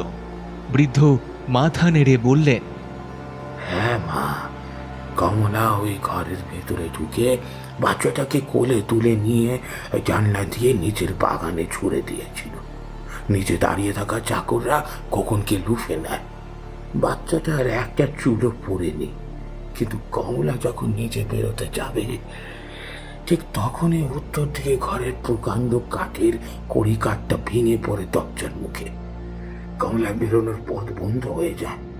সেই ঘরের ভেতরেই জীবন্ত কয়লা হয়ে গেল মা। মন্দিরের চাতালে এক মুহূর্তের জন্য অদ্ভুত নিস্তব্ধতা নেমে এলো। বাইরের আকাশ থেকে 2-1 ফোঁটা বৃষ্টি আবারও পড়তে শুরু করেছে। ঋত্বিক ভ্রু কুঁচকে বলল, কিন্তু দাদা ঠাকুর, কমলা এত বড় একটা আত্মত্যাগ করে মারা গেল, তবে গ্রামের লোক তাকে অভিশপ্ত বা অপয়া বলে রটালো কেন? সেইখানেই তো মানুষের কুৎসিত রাজনীতির ঋত্বিক। জমিদার নীলকণ্ঠ বাবু সাহেবদের সাথে গভীর ষড়যন্ত্র আর মিত্রতার কথা গোপন করতে চাইলেন। উনি রটিয়ে দিলেন যে ছোট বউ নাকি অপয়া, তার পায়ে পা দিয়েই রায়চৌধুরী বংশে আগুন লেগেছে, আর গ্রামের অশিক্ষিত মানুষও সেই মিথ্যেটাকেই সত্যি বলে লুফে নিল। কমলার কোনো সৎকার পর্যন্ত হয়নি জানো। তার চিতাভস্ম বা হাড়ের টুকরো ওই উত্তর দিকের ঘরের মেঝেতেই চাপা পড়ে রয়ে গিয়েছে। কমলার আত্মা আজ ওই ঘরে বন্দি আছে বাবা। সে ডাইনি নয়, কখনো ছিল না। শুধু নিজের ওই অপবাদের বিচার চায় সে চায় কেউ একজন ওই কুঠি বাড়ির ভেতর থেকে তার আসল সত্যটা খুঁজে বের করুক আর সবার সামনে আনুক, তবেই তার মুক্তি। ধন্যবাদ দাদা ঠাকুর, আপনি আমাদের অনেক বড় একটা সত্য জানালেন। আমরা আমাদের ডকুমেন্টারিতে কমলার এই রূপটাই তুলে ধরব। ওরা সবাই তখনকার মতো বিদায় নিয়ে আবারও নীলকুঠির দিকে রওনা দিল। তখন বেলা প্রায় 12টা, কিন্তু আবহাওয়া এতটাই অন্ধকার যেন মনে হচ্ছে বিকেল গড়িয়ে সন্ধ্যা নেমে এসেছে। কুঠি বাড়ির সদর দরজাটা ঠেলে ওরা যখন ভেতরে ঢুকলো, মনে হলো পুরো বাড়িটা এক অদ্ভুত কুহুক ছায়ায় ঢেকে আছে। মেঝের সেই ভেজা পায়ের ছাপগুলো এখন আর জলের মতো দেখা যাচ্ছে না, সেগুলো শুকিয়ে গিয়ে যেন কালচে রঙের দাগে পরিণত হয়েছে। ওরা ওদের থাকার ঘরের সামনে আসতেই দেখল ঘরের দরজাটা ভেতর থেকে বন্ধ। ঋত্বিক দরজায় ধাক্কা দিয়ে ডাকল, অভিক, তিতলি, দরজা খোল, আমরা এসে গেছি। ভেতর থেকে কোনো উত্তর এলো না। ঋত্বিক আবারও জোরে ধাক্কা মারল। অভিক, কিরে, কি হলো, ঘুমাচ্ছিস নাকি? দরজাটা খোল। এবারও কোনো সাড়া শব্দ নেই। ঘরের ভেতর থেকে যেন এক অদ্ভুত নিস্তব্ধতা ভেসে আসছে। সায়নের বুকের ভেতরটা গুরু গুরু করে উঠল। ও ক্যামেরাটা একপাশে রেখে দরজার ফাঁক দিয়ে ভেতরে দেখার চেষ্টা করল, কিন্তু ভেতরটা ঘুটঘুটে অন্ধকার। সায়ন বলল, ঋত্বিক, কিছু একটা গড়বড় আছে মনে হচ্ছে। নাকি ওরা বাথরুমে গেছে? বাথরুম তো বাইরে, আমরা তো উঠোনে কাউকে দেখিনি। ঋত্বিক আর দেরি না করে নিজের পুরো শরীরের শক্তি দিয়ে দরজার উপর ধাক্কা মারল। 2-3 বার সজোরে ধাক্কা মারতেই ভেতরের পুরনো কাঠের হুড়কোটা মরমর করে ভেঙে গেল এবং দরজাটা হা হয়ে খুলে গেল। টর্চের আলোটা ঘরের ভেতরে ফেলতেই ওদের 3 জনের মুখ দিয়ে একটা অস্ফুট চিৎকার বেরিয়ে এলো। ঘরের ভেতরের সেই কাঠের তক্তপোষটা পুরো ফাঁকা, সেখানে অভিক বা তিতলি কেউ নেই। ওদের ব্যাগগুলো, জামা কাপড়গুলো সব অগোছালোভাবে মেঝেতে ছড়িয়ে ছিটিয়ে পড়ে আছে। ওদের তক্তপোষের ঠিক মাঝখানে পড়ে আছে অভিকের সেই দামি অডিও রেকর্ডারটা। ওটার স্ক্রিনের সবুজ আলোটা এখনো জ্বলছে, যেন ওটা এখনো কিছু রেকর্ড করে চলেছে। ওরা ওরা ওরা কোথায় গেল? ঋত্বিক তড়িঘড়ি করে তক্তপোষের উপর থেকে অডিও রেকর্ডারটা তুলে দিল। ওটার হেডফোনের জ্যাকটা নিজের কানে গুজে দিয়ে ও রেকর্ডিং ফাইলটা প্লে করল। হেডফোনে প্রথম কয়েক সেকেন্ড শুধু ঝিঝি পোকার শব্দ আর ব্যাঙের ডাক শোনা গেল। তারপর ঠিক সকাল 11:20 নাগাদ রেকর্ডারের টাইম স্ট্যাম্প অনুযায়ী একটা ভারী ভেজা পায়ের শব্দ ঘরের ভেতরে ঢুকতে শোনা গেল। তার পরপরই আর্তনাদ শোনা গেল। অভিক, অভিক, ওটা কে দাঁড়িয়ে আছে দরজার কাছে? ওটা কে? তারপর অভিকের কাপা গলা শোনা গেল, কে আপনি? হ্যাঁ, আমাদের দিকে আমাদের দিকে আমাদের দিকে আসবেন না, আমাদের দিকে আমাদের দিকে আসবেন না, আমাদের দিকে আমাদের দিকে আসবেন না, আসবেন না। ঠিক তারপরেই একটা বিকট ধাতব শব্দ হলো, যেন কোনো ভারী লোহার দরজা নিজে থেকেই খুলে গেল। আর তার সাথে সাথে একটা তীব্র বাতাসের শো শো শব্দ হেডফোন ভেদ করে ঋত্বিকের কান লক্ষ্য করে আঁচড়ে পড়ল। তারপর সব শান্ত। রেকর্ডিং ফাইলটা সেখানেই শেষ। ঋত্বিক হেডফোনটা কান থেকে খুলে সায়নের দিকে তাকালো। ওর ফ্যাকাশে ঠোঁট দুটো কাঁপছে। করিডোরের শেষ প্রান্তের দিকে আঙুল তুলল সে। উত্তর দিকের সেই বন্ধ ঘরটার দরজা কত বছর ধরে তালাবন্ধ ছিল সেটা এখন পুরো হাঁ করে খোলা।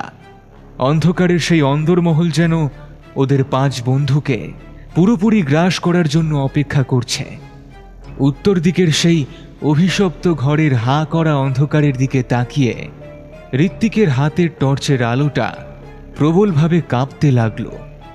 করিডোরের শেষ মাথায় দাঁড়িয়ে থাকা সেই প্রাচীন কালো কাঠের দরজাটা এতকাল ধরে মরচে ধরা মস্ত বড় তালা আর হরেন মাস্টারের কঠোর নিষেধাজ্ঞা দিয়ে বন্ধ ছিল, এখন সেটা পুরোপুরি উন্মুক্ত।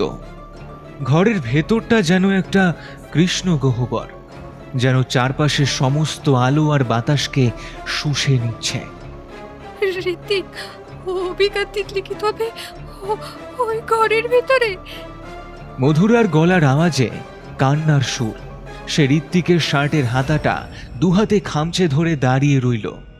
ওর ফর্সা মুখটা ভীতি ও আশঙ্কায় একদম চুন হয়ে গেছে।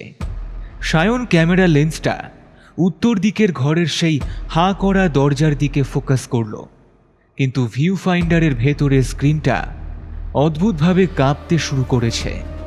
ডিজিটাল ডিসপ্লেতে অজস্র ধূসর রঙের নয়েজ বা লাইন ভেসে উঠছে, ঠিক যেমন পুরনো টেলিভিশনের সিগন্যাল চলে গেলে হয়, ঠিক তেমনটা।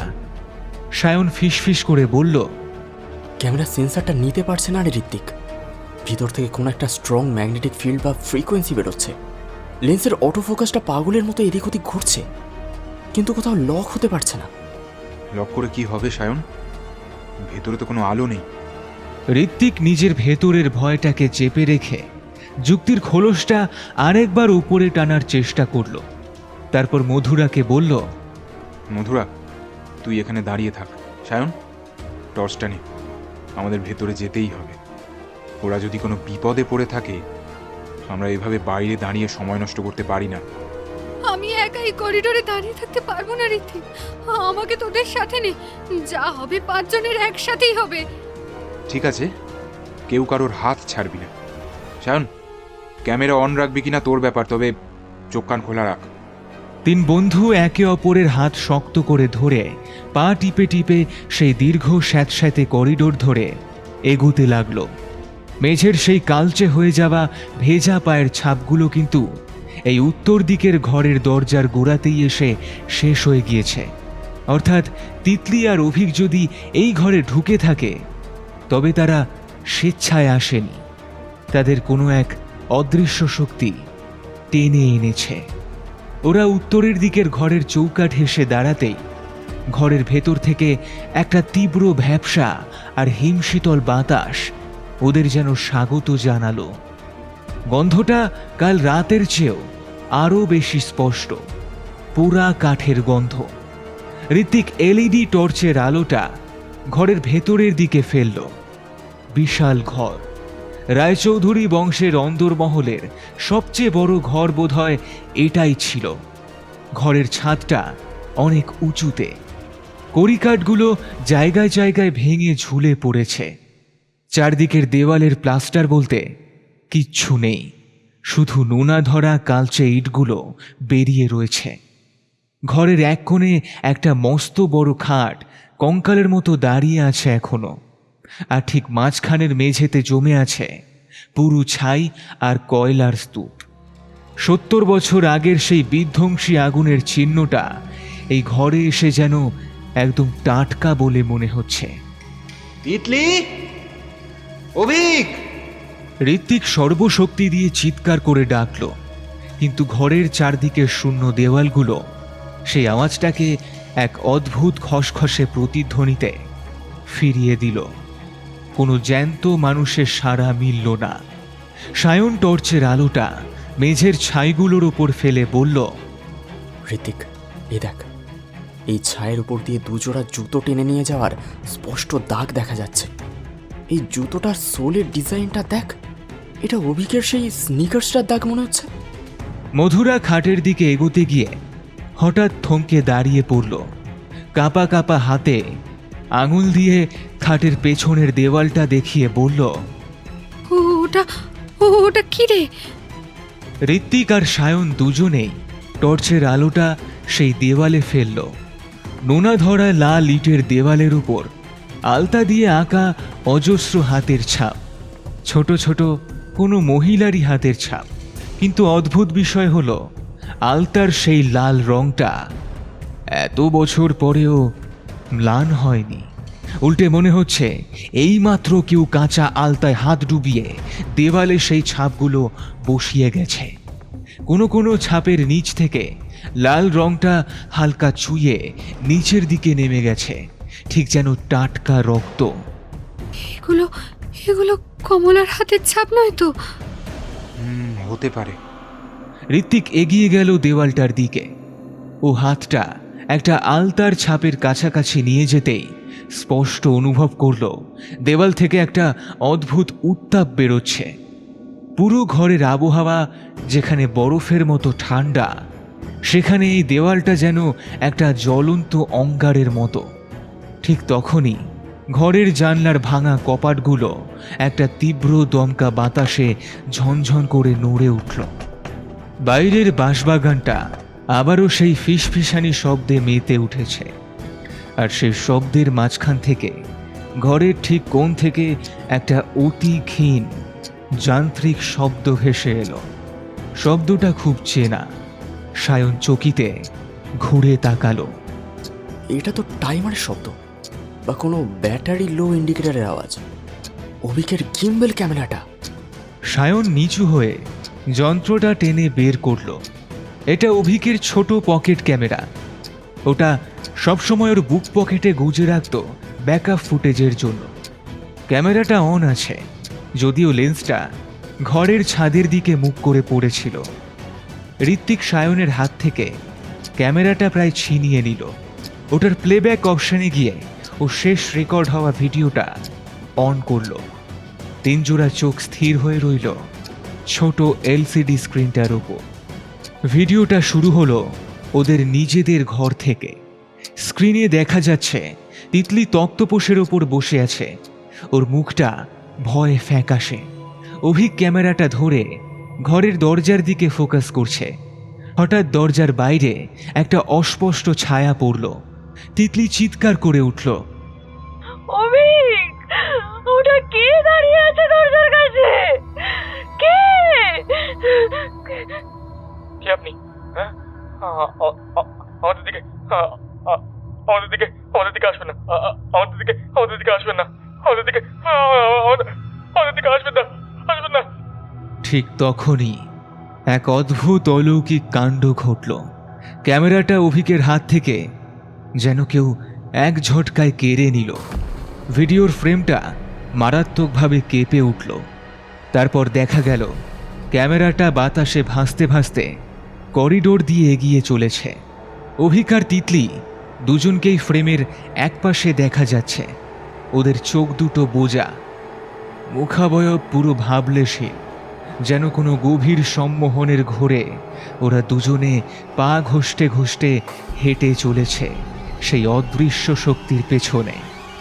ক্যামেরাটা উত্তর দিকের ঘরের ভেতরে ঢুকল। ঘরের ভেতরের সেই আলতার হাতের ছাপগুলো স্ক্রিনে দেখা গেল। তারপর ক্যামেরাটা মেঝের ওপর পড়ে গেল। পড়ে যাওয়ার ঠিক আগের মুহূর্তে মাত্র 1 সেকেন্ডের জন্য লেন্সের সামনে একটা অবয়ব ভেসে উঠল। একটা লাল পাড় সাদা শাড়ি, আঁচলটা মাটিতে লুটোচ্ছে, কিন্তু শাড়ির উপরের অংশটা পোড়া। আর মুখটা ঝাপসা। কোনো চোখ, নাক, মুখ কিছুই চেনা যাচ্ছে না। সেই অবয়বটা নিচের দিকে হাত বাড়ালো, আর তারপরেই ক্যামেরাটা মেঝের উপর আছড়ে পড়ল। ভিডিওটা সেখানেই শেষ। ঘরের ভেতরে এখন এক পিনপতন নিস্তব্ধতা। মধুরা 2 হাতে মুখ ঢেকে মেঝেতে বসে পড়ল। ও ফুপিয়ে ফুপিয়ে কেঁদে উঠে বলল,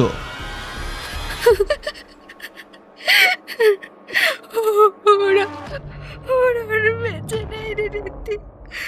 কমলা ওদের মেরে ফেলেছে, ও আমাদেরও শেষ করে দেবে। ঋত্বিক ক্যামেরাটা পকেটে পুরে নিল। ও চোয়াল শক্ত করে বলল, না মধুরা, কমলা ওদের মারেনি। ভিডিওটা ভালো করে দেখ।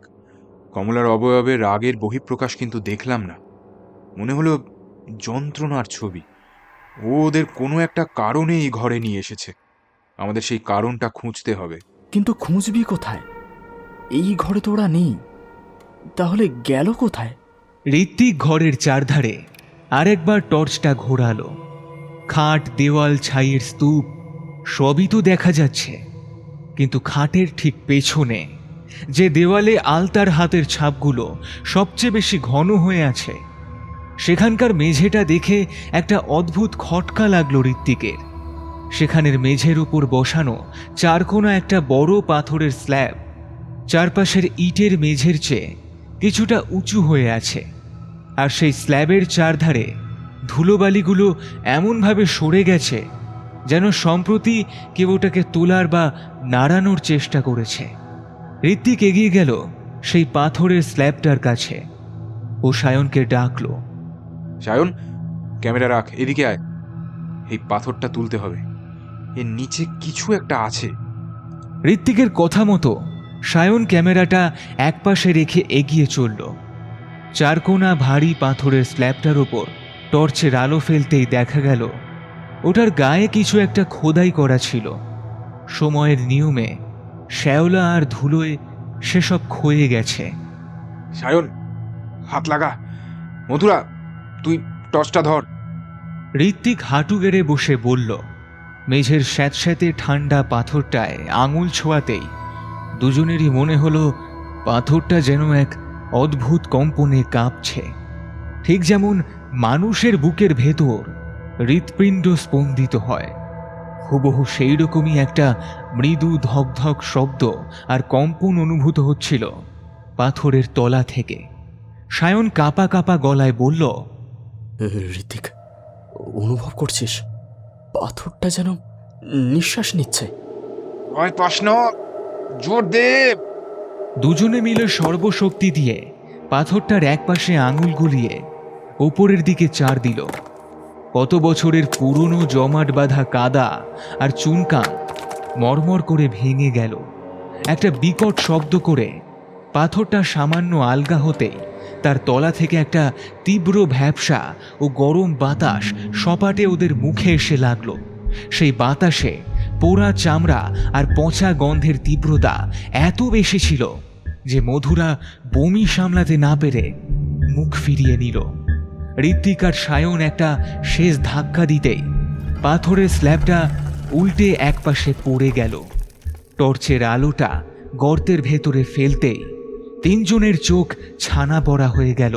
পাথরের নিচে একটা অন্ধকার কুঠুরি, আর সেই কুঠুরির ভেতরে গুটিসুটি মেরে শুয়ে আছে তিতলি আর অভিক। তিতলি, অভিক! মধুরা চিৎকার করে গর্তের মুখে উপুর হয়ে পড়ল। ওরা দুজনেই অচেতন। ওদের শরীরগুলো বরফের মতো ঠান্ডা, আর মুখমণ্ডল অবর্ণনীয় আতঙ্কে নীল হয়ে গেছে। অদ্ভুত বিষয় হলো, ওদের দুজনেরই ডান হাতের তালুতে টাটকা আলতার লাল রং মাখানো, যেন জ্ঞান হারানোর আগে ওরাই দেওয়ালে ওই হাতের ছাপগুলো বসিয়েছে। ঋত্বিক আর সায়ন ধরাধরি করে প্রথমে তিতলিকে এবং পরে স্থূলকায় অভিককে গর্তের ভেতর থেকে ওপরে তুলে আনলো। মেঝের উপর ওদের শুইয়ে দিতে ঋত্বিক অভিকের গালে আলতো আলতো থাপ্পড় মেরে ডাকতে লাগলো, অভিক, অভিক, এই অভিক, এই চোখ খোল, কি হয়েছিল তোদের? ঠিক তখনই উত্তর দিকের ঘরের সেই খোলা দরজাটা আবারও নিজে থেকে নড়ে উঠল। করিডোরের অন্ধকার থেকে একটা অতি চেনা ধাতব নিক্কণ ভেসে এলো। নূপুরের সেই শব্দটা এবার অত্যন্ত দ্রুত পায়ে ঘরের দিকে এগিয়ে আসছে, যেন কেউ এক বুক রাগ নিয়ে ওদের দিকে ধেয়ে আসছে। নূপুরের সেই দ্রুত আর ক্রুদ্ধ ছং ছং শব্দটা ঘরের চৌকাঠের ঠিক বাইরে এসে আচমকা থমকে গেল। ঘরের ভেতরের হ্যারিকেনের ম্লান আলো আর ঋত্বিকের টর্চের সাদা ফলাটা যেন এক অদ্ভুত কুয়াশায় ঝাপসা হয়ে এলো। ঠিক সেই মুহূর্তে তিতলি একটা গভীর নিঃশ্বাস ফেলে ধরফর করে উঠে বসল। চোখ দুটো পুরো মেলেনি। অর্ধনিমিলিত চাউনিতে ও শূন্যের দিকে তাকিয়ে রইল। ওর ডান হাতের আলতা মাখানো তালুটা ও মেঝের ছাইয়ের ওপর সজোরে চেপে ধরল।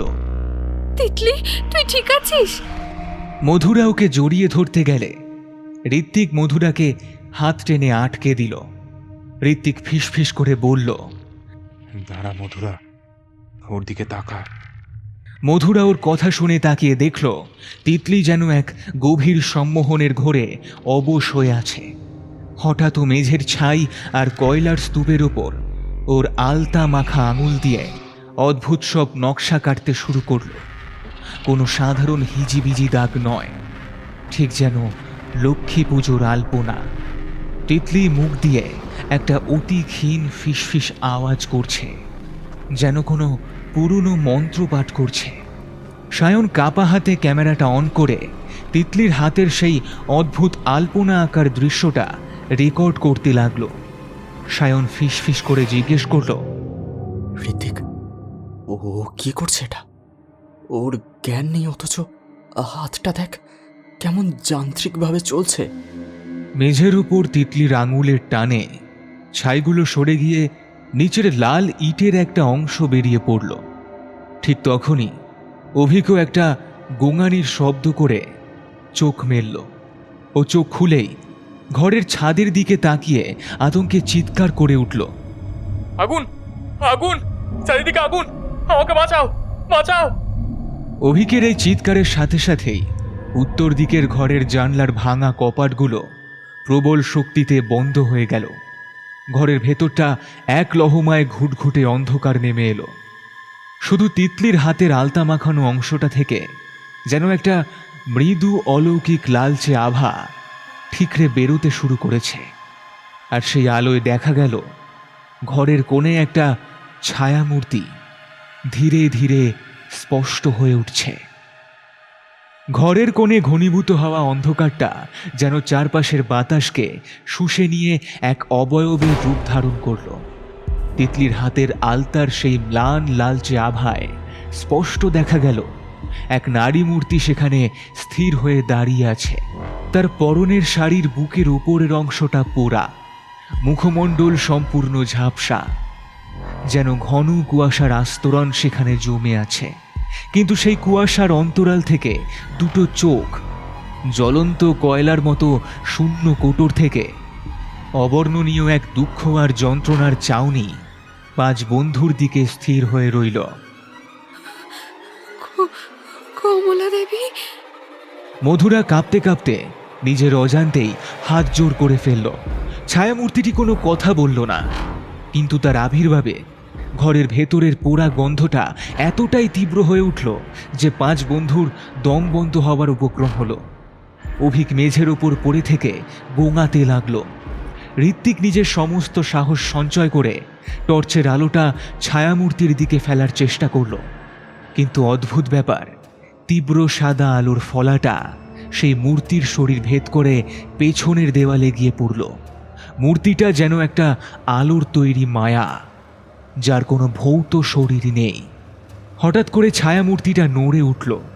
সেই পোড়া কঙ্কালসার হাতটা ধীরে ধীরে উপরের দিকে তুলে একটা আঙুল সোজা নির্দেশ করল জানলার নিচের সেই পাথরের মেঝেটার দিকে, যেখান থেকে ঋত্বিক আর সায়ন একটু আগে তিতলি আর অভিককে উদ্ধার করেছিল। ও মনে হয় আমাদের কিছু দেখাতে চাইছে। তিতলি এবার স্বাভাবিক গলায় বলে উঠল।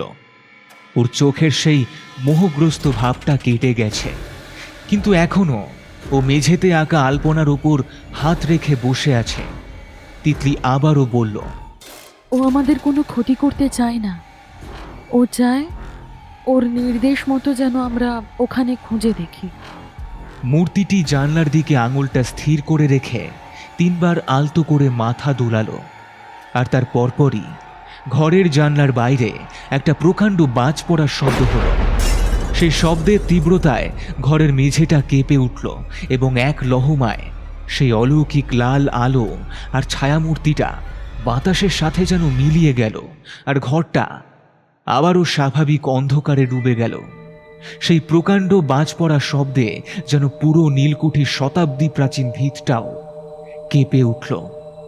ঘরের ভেতরের সেই হিমশীতল ভাবটা এক ঝটকায় কেটে গিয়ে আবারও ভ্যাপসা গরম আর পোড়া কাঠের গন্ধটা ফিরে এলো।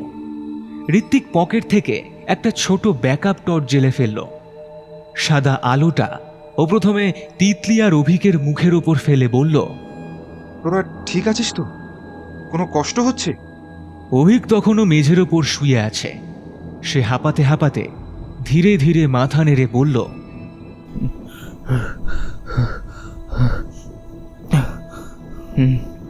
শরীরটা শরীরটা কেমন যেন অবশ লাগছে রে। মনে হচ্ছিল আমি আমি কোনো এক আগুনের খনির ভেতরে আটকে গেছি। আর কোথাও যেন একটা ছোট্ট বাচ্চা তীব্র স্বরে কাঁদছিল। তিতলি উঠে দাঁড়িয়ে আলতা মাখা হাতটা জিন্সে মুছে নেওয়ার চেষ্টা করলো, কিন্তু লাল রংটা যেন চামড়ার সঙ্গে মিশে গেছে। কিছুতেই উঠল না। এবার জানলার নিচে সেই খোলা গর্তটার দিকে আঙুল তুলে বলল, ঋত্বিক, কমলা চলে যাওয়ার আগে ওই জানলার নিচের দিকে নির্দেশ করছিল। পাথরটা তো তোরা তুলেই ফেলেছিস, কিন্তু তার নিচে আরও কিছু আছে কিনা ওটা ভালো করে দেখতে হবে। সায়ন ক্যামেরাটা আবার কাঁধে ঝুলিয়ে নিয়ে গর্তের মুখে এসে বলল, কিন্তু তিতলি, এই গর্তের ভিতর থেকেই তো তোদের উদ্ধার করলাম, এর নিচে তো আর কিছু চোখে পড়েনি। ভালো করে দেখ সায়ন। মধুরা এবার টর্চটা কেড়ে নিয়ে গর্তের একদম ভেতরের কোণটায় আলো ফেলল। দেখা গেল যেখানে তিতলি আর অভিক অচেতন হয়ে শুয়েছিল সেই সুড়ঙ্গটার শেষ প্রান্তে ইটগুলো একটু আলগা হয়ে আছে, আর সেই আলগা ইটের ফাঁক দিয়ে একটা ধাতব কিছুর কোনা উঁকি মারছে। মরচে ধরা কালচে লোহার একটা অংশ। সায়ন, ক্যামেরা রাখ, হাত লাগা আমার সঙ্গে। বাইরে তখন আবারও ঝমঝমিয়ে বৃষ্টি শুরু হয়েছে। ঋত্বিক আর সায়ন এবার গর্তের ভেতরে হাত গুলিয়ে সেই আলগা ইটগুলো একটা একটা করে সরাতে লাগলো। পেয়েছি বলেই ঋত্বিক দাঁতে দাঁত চেপে একটা হ্যাচকা টানে সেই ভারী জিনিসটাকে গর্তের বাইরে বের করে নিয়ে এলো। প্রাচীন মরচে ধরা লোহার একটা ছোট্ট বাক্স। বাক্সটার মুখে একটা জং ধরা পিতলের তালা। হয়তো কমলার এত বছরের বন্দি ইতিহাসের চাবিকাঠি লুকিয়ে আছে এই বাক্সটার ভেতরেই। মেঝের উপর রাখা সেই প্রাচীন লোহার বাক্সটার গা থেকে এক অদ্ভুত স্যাঁতস্যাঁতে গন্ধ বেরোচ্ছে। কতগুলো বছরের মরচে আর ময়লা জমে উপরিভাগটা কালচে খসখসে হয়ে গেছে। সায়ন ওর ক্যামেরাটা বাক্সের একদম কাছাকাছি নিয়ে এসে ফোকাস করতে করতে বলল, ঋতিক, তালাটা ভাঙ। ওরা চারজন অধীর আগ্রহে অপেক্ষা করতে লাগলো বাক্সটা খোলার জন্য। ঋত্বিক একটা ইট উঁচিয়ে সর্বশক্তিতে সেই জংধরা পিতলের তালার ওপর আঘাত করল। কত বছরের পুরনো দুর্বল তালাটা প্রথম আঘাতেই মরমর করে ভেঙে দুটুকরো হয়ে মেঝের ওপর ছিটকে পড়ল। ভেতরের দিকে ভালো করে টর্চের আলো ফেলতেই দেখা গেল একটা হলদেটে হয়ে যাওয়া 4 ভাঁজ করা একটা পুরনো চিঠি আর একটা শিশুর পায়ের নূপুর। নূপুর? তাহলে কাল রাতে আমরা যে নূপুরের আওয়াজ শুনছিলাম সেটা কি এই নূপুরের শব্দ? তিতলি নিজের গালে হাত দিয়ে ফিসফিস করে উঠল। ওর চোখের সামনে যেন কাল রাতের সেই অদৃশ্য পায়ের ছমছম আওয়াজটা আরও একবার ভেসে উঠল। চিঠিটা দেখ ঋত্বিক, ওটাতে কি হয়তো আসল সত্যিটা জানা যাবে। মধুরার হাতে সেই পুরনো চিঠির কাগজটা এতটাই জরাজীর্ণ হয়ে পড়েছে যে ছোঁয়া মাত্রই তার কোনাগুলো থেকে শুকনো গুঁড়ো গুঁড়ো খসে খসে পড়ছে। বাংলা হরফে কালচে হয়ে যাওয়া কালিতে লেখা লাইনগুলো টর্চের আলোয় কোনো মতে পড়া গেল। মধুরা, জোরে জোরে পড়, আমরাও শুনি। ঋত্বিক মধুরার পাশে বসে ওর হাতের টর্চের আলোটা কাগজের ওপর স্থির রাখল। মধুরা চশমাটা নাকের ডগায় ঠিক করে নিয়ে গলাটা একটু পরিষ্কার করে পড়তে শুরু করল। চিঠিটা সুধাময় রায়চৌধুরী অর্থাৎ জমিদারের ছোট ছেলের উদ্দেশ্যে লেখা, কিন্তু প্রেরক ছিল স্বয়ং কমলা। মধুরার নরম গলাটা এই অন্ধকার ঘরে এক অদ্ভুত আবেশ তৈরি করল। শ্রী চরণেশুনাথ, পরম পূজনীয় স্বামী আমার, জানি না এই পত্রখানি কোনোদিন আপনার হস্তগত হইবে কিনা। উঠিবাড়ির আবহাওয়া ক্রমেই বিষাক্ত হইয়া উঠিতেছে। শ্বশুরমশাই ইদানিং নীলকুঠির সাহেবদের সহিত গোপনে কোনো ঘোর ষড়যন্ত্রে লিপ্ত হইয়াছে। মেজ বৌদির 5 মাসের দুগ্ধপোষ্য সন্তান খোকনকে ইহারা অলক্ষণে বলিয়া এই উত্তর মহলের অন্ধকার কুঠুরিতে বন্দী করিয়া রাখিয়াছে। ডাইনি অপবাদ দিয়া শিশুটিকে বলি দেওয়ার কুৎসিত আয়োজন চলিতেছে। বলি দেওয়ার? সায়নের ক্যামেরাটা মধুরার মুখের ওপর এসে থমকে গেল। 5 বন্ধুই একসাথে শিউরে উঠল। মধুরা চিঠির পরবর্তী লাইনগুলোতে চোখ বোলাতে লাগলো। কমলা আরও লিখেছে, আমার মন বলিতেছে আজ রাতে ইহারা এই ঘরে আগুন লাগাইয়া দুর্ঘটনা বলিয়া রটাইয়া দিবে এবং খোকনকে চিরতরে শেষ করিবে। আমি রাজপুরোহিত সুবিনয় ঠাকুরের সহায়তায় এই লোহার বাক্সটি প্রস্তুত রাখিয়াছি। যদি আমার কিছু হইয়াও যায়, আমি খোকনকে রক্ষা করিবই। আপনি অবিলম্বে কলিকাতা হইতে ফিরিয়া আসুন নাথ, নচেত এই পাপিষ্ঠরা রায়চৌধুরী বংশের প্রদীপ চিরতরে নিভাইয়া দিবে। হয়তো আরও একটা সুখবর আপনাকে নিজ মুখে আর চিরতরে দেওয়া হইবে কিনা জানি না। আপনি পিতা হইতে চলিতেছেন। আমার মধ্যে আমাদের সন্তান বেড়ে উঠছে ধীরে ধীরে। আমি তাকে রক্ষা করিতে পারিব কিনা জানি না। ইতি আপনার অভাগী কমলা। চিঠির শেষাংশে কালির দাগটা অগোছালো, যেন লেখার সময় কমলার হাত কাঁপছিল বা ও অত্যন্ত তাড়াহুড়া করছিল। চমকে উঠল ওরা। কি নির্মম পরিণতি! মধুরা বলল, ওই ছোট নুপুরটা হয়তো কমলা নিজের ভাবী সন্তানের জন্য তৈরি করে রেখেছিল। আহ, ভাবলেই শিউরে উঠছি রে। তিতলি ওর হাঁটু দুটো বুকে চেপে ধরে ফিসফিস করে বলল, তার মানে কমলা তো ডাইনি ছিলই না, বরং জমিদারের নিজের বংশের পাপের হাত থেকে একটা নিষ্পাপ শিশুকে বাঁচাতে গিয়ে নিজেই নিজের গর্ভের সন্তান সহ আগুনে পুড়ে মারা যায়, আর জমিদার নিজের দোষ ঢাকতে ওকে ডাইনি বলে রটিয়ে দেয়। হায়! ঠিক তাই, ইতিহাস বড় নিষ্ঠুর রে। যে নিজের জীবন দিয়ে বংশের প্রদীপ বাঁচালো, তাকেই বংশের কাল বলে দাগিয়ে দেওয়া হলো। আর কমলার আত্মা সেই অপবাদের বোঝা আজও 70 বছর ধরেই অন্ধকারে বয়ে নিয়ে বেড়াচ্ছে। ঠিক তখনই ঘরের মেঝের উপর সেই ছাইয়ের স্তূপ থেকে একটা অদ্ভুত খসখসে শব্দ শোনা গেল।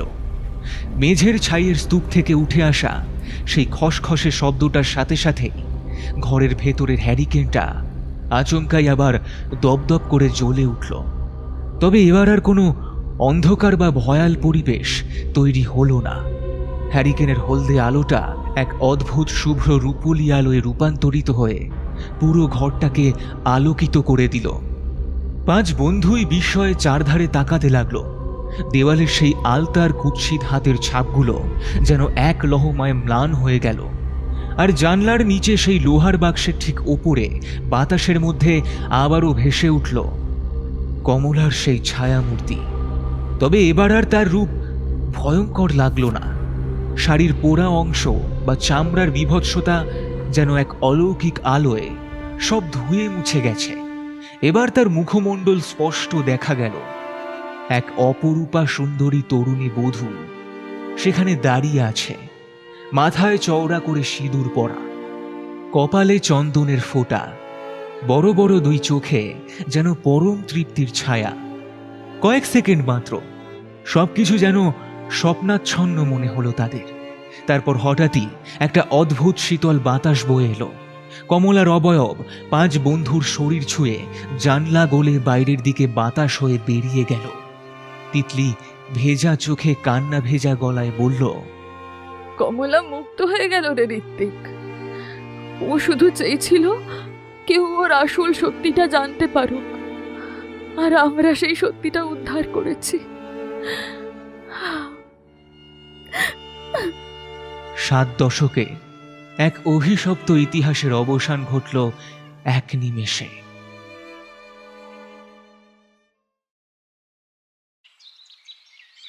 পরদিন সকালে বকুলতলির চারদিকের পরিবেশটা এক অদ্ভুত শান্ত রূপ ধারণ করেছে।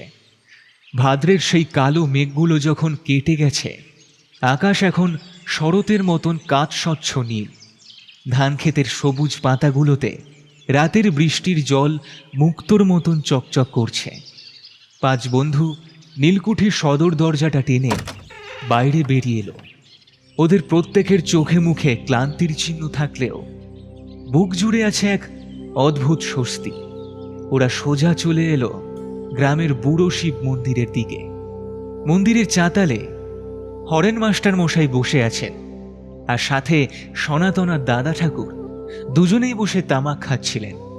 ওদের দূর থেকে আসতে দেখে চেয়ে রইলেন ওদের দিকে। পেয়েছো তবে? দাদা ঠাকুরের ঋণ ঋণে গলাটা আবেগে বুঝে এলো। ঋত্বিক এগিয়ে গিয়ে চিঠির লোহার বাক্সটা মন্দিরের শিবলিঙ্গের পাদদেশে সযত্নে নামিয়ে রাখল। তারপর দাদা ঠাকুরের হাত দুটো ধরে বলল, হ্যাঁ দাদা ঠাকুর, কমলা দেবী মুক্ত হয়েছেন। ওনার শেষ চিঠিতে সব সত্যি লেখা আছে। উনি রায়চৌধুরী বংশের ক্ষুদে প্রদীপকে বাঁচাতে গিয়েই নিজের এবং ওর গর্ভস্থ সন্তানের জীবন দিয়েছিলেন। এই নিন ওনার শেষ স্মৃতি আর সেই শিশুর রূপোর নূপুর। গর্ভস্থ সন্তান? হ্যাঁ ঈশ্বর, তাই এতদিন মুক্তি পায়নি অভাগী। বৃদ্ধ মন্দিরের মেঝের উপর হাঁটু গেড়ে বসে পড়লেন। ওনার চোখ দিয়ে অঝরে জল ঝরতে লাগলো। উনি কাপা হাতে চিঠিটা বুকে চেপে ধরে বললেন, মা আমার, লক্ষ্মী আমার, আজ 70 বছর পর তোর গায়ের কলঙ্ক ধুয়ে গেল রে মা। আজ এই বকুলতলির মাটি পবিত্র হলো। আমি সবাইকে জানাবো তোর ত্যাগের কথা, আরো জানাবো কে আসল অপরাধী, দেখাবো তোর চিঠি। হরেন মাস্টার মশাই ঋত্বিকের কাঁধে একটা হাত রেখে বললেন, তোমাদের অনেক ধন্যবাদ বাবা। তোমরা শহর থেকে এসে এই গায়ের একটা মস্ত বড় পাপের প্রায়শ্চিত্ত করে দিলে। আজ থেকে এই বকুলতলির মানুষ আর নীলকুঠিকে ভয় পাবে না। ওটাকে কমলার পুণ্যভূমি বলেই জানবে। আমরা আমাদের ডকুমেন্টারিতে কমলার এই বীরত্বের গল্পটাই পুরো দুনিয়াকে দেখাবো মাস্টার মশাই।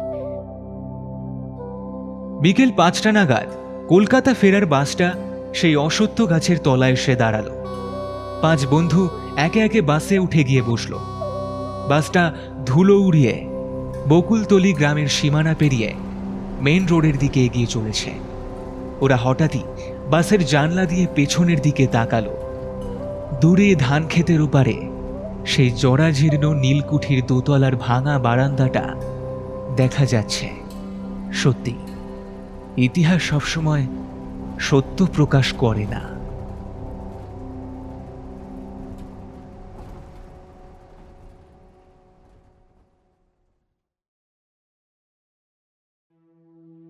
শেষ হলো লেখিকা অনুরাধা হালদারের কলমে নীলকুঠি। লেখিকা অনুরাধা হালদারের কলমে রানীকুঠি গল্পটি পূর্বে আমাদের চ্যানেলেই প্রকাশ পেয়েছে। যারা এখনো পর্যন্ত রানীকুঠি গল্পটি শোনেননি তারা অবশ্যই ডেসক্রিপশন বক্সে দেওয়া লিঙ্কে ক্লিক করে গল্পটি শুনে দেখতে পারেন। আজকের গল্পের গল্প পাঠে ছিলাম আমি সৌভিক। ঋত্বিকের চরিত্রে সৌমদীপ, সায়নের চরিত্রে সৌভিক দাস, অভিকের চরিত্রে আর্য, মধুরার চরিত্রে দুর্বা, তিতলির চরিত্রে মৌপিয়া, হরেন মাস্টারের চরিত্রে পার্থ, সনাতনের চরিত্রে রমাকান্ত, দাদা ঠাকুরের চরিত্রে দিব্যেন্দু, গ্রামবাসী লোকের চরিত্রে আমি সৌভিক। গল্পের শব্দ সংযোজনে সৃজা, গল্পের আবহ সৃষ্টিতে আমি সৌভিক। এই সুন্দর পোস্টারটি ডিজাইন করেছে টিম পিক্সেলেট। তবে কেমন লাগলো আজকের গল্পটা? গল্পটা ভালো লেগে থাকলে অবশ্যই গল্পটা আপনার বন্ধু এবং পরিবারের সঙ্গে শেয়ার করে দিন। গল্পটিতে লাইক দিয়ে অবশ্যই আমাদের চ্যানেলটিকে সাবস্ক্রাইব করে দিন এবং পাশে থাকা বেল আইকনটিকে অল করে দিতে কিন্তু ভুলবেন না, যাতে আমাদের সমস্ত গল্পের নোটিফিকেশন আপনার কাছে সবার আগে পৌঁছে যায়। আর এখন আমরা ইউটিউবের সাথে সাথে রয়েছি স্পটিফাইতেও, তাই স্পটিফাইতে আমাদের ফলো করে আমাদের গল্পগুলো শুনতে ভুলবেন না কিন্তু। তবে আর চলি, ফিরে আসবো আরও একটি নতুন এবং রোমাঞ্চকর গল্প নিয়ে। ততক্ষণ ভালো থাকুন, সুস্থ থাকুন এবং শুনতে থাকুন রহস্য, রোমাঞ্চ, থ্রিলার এবং গল্প।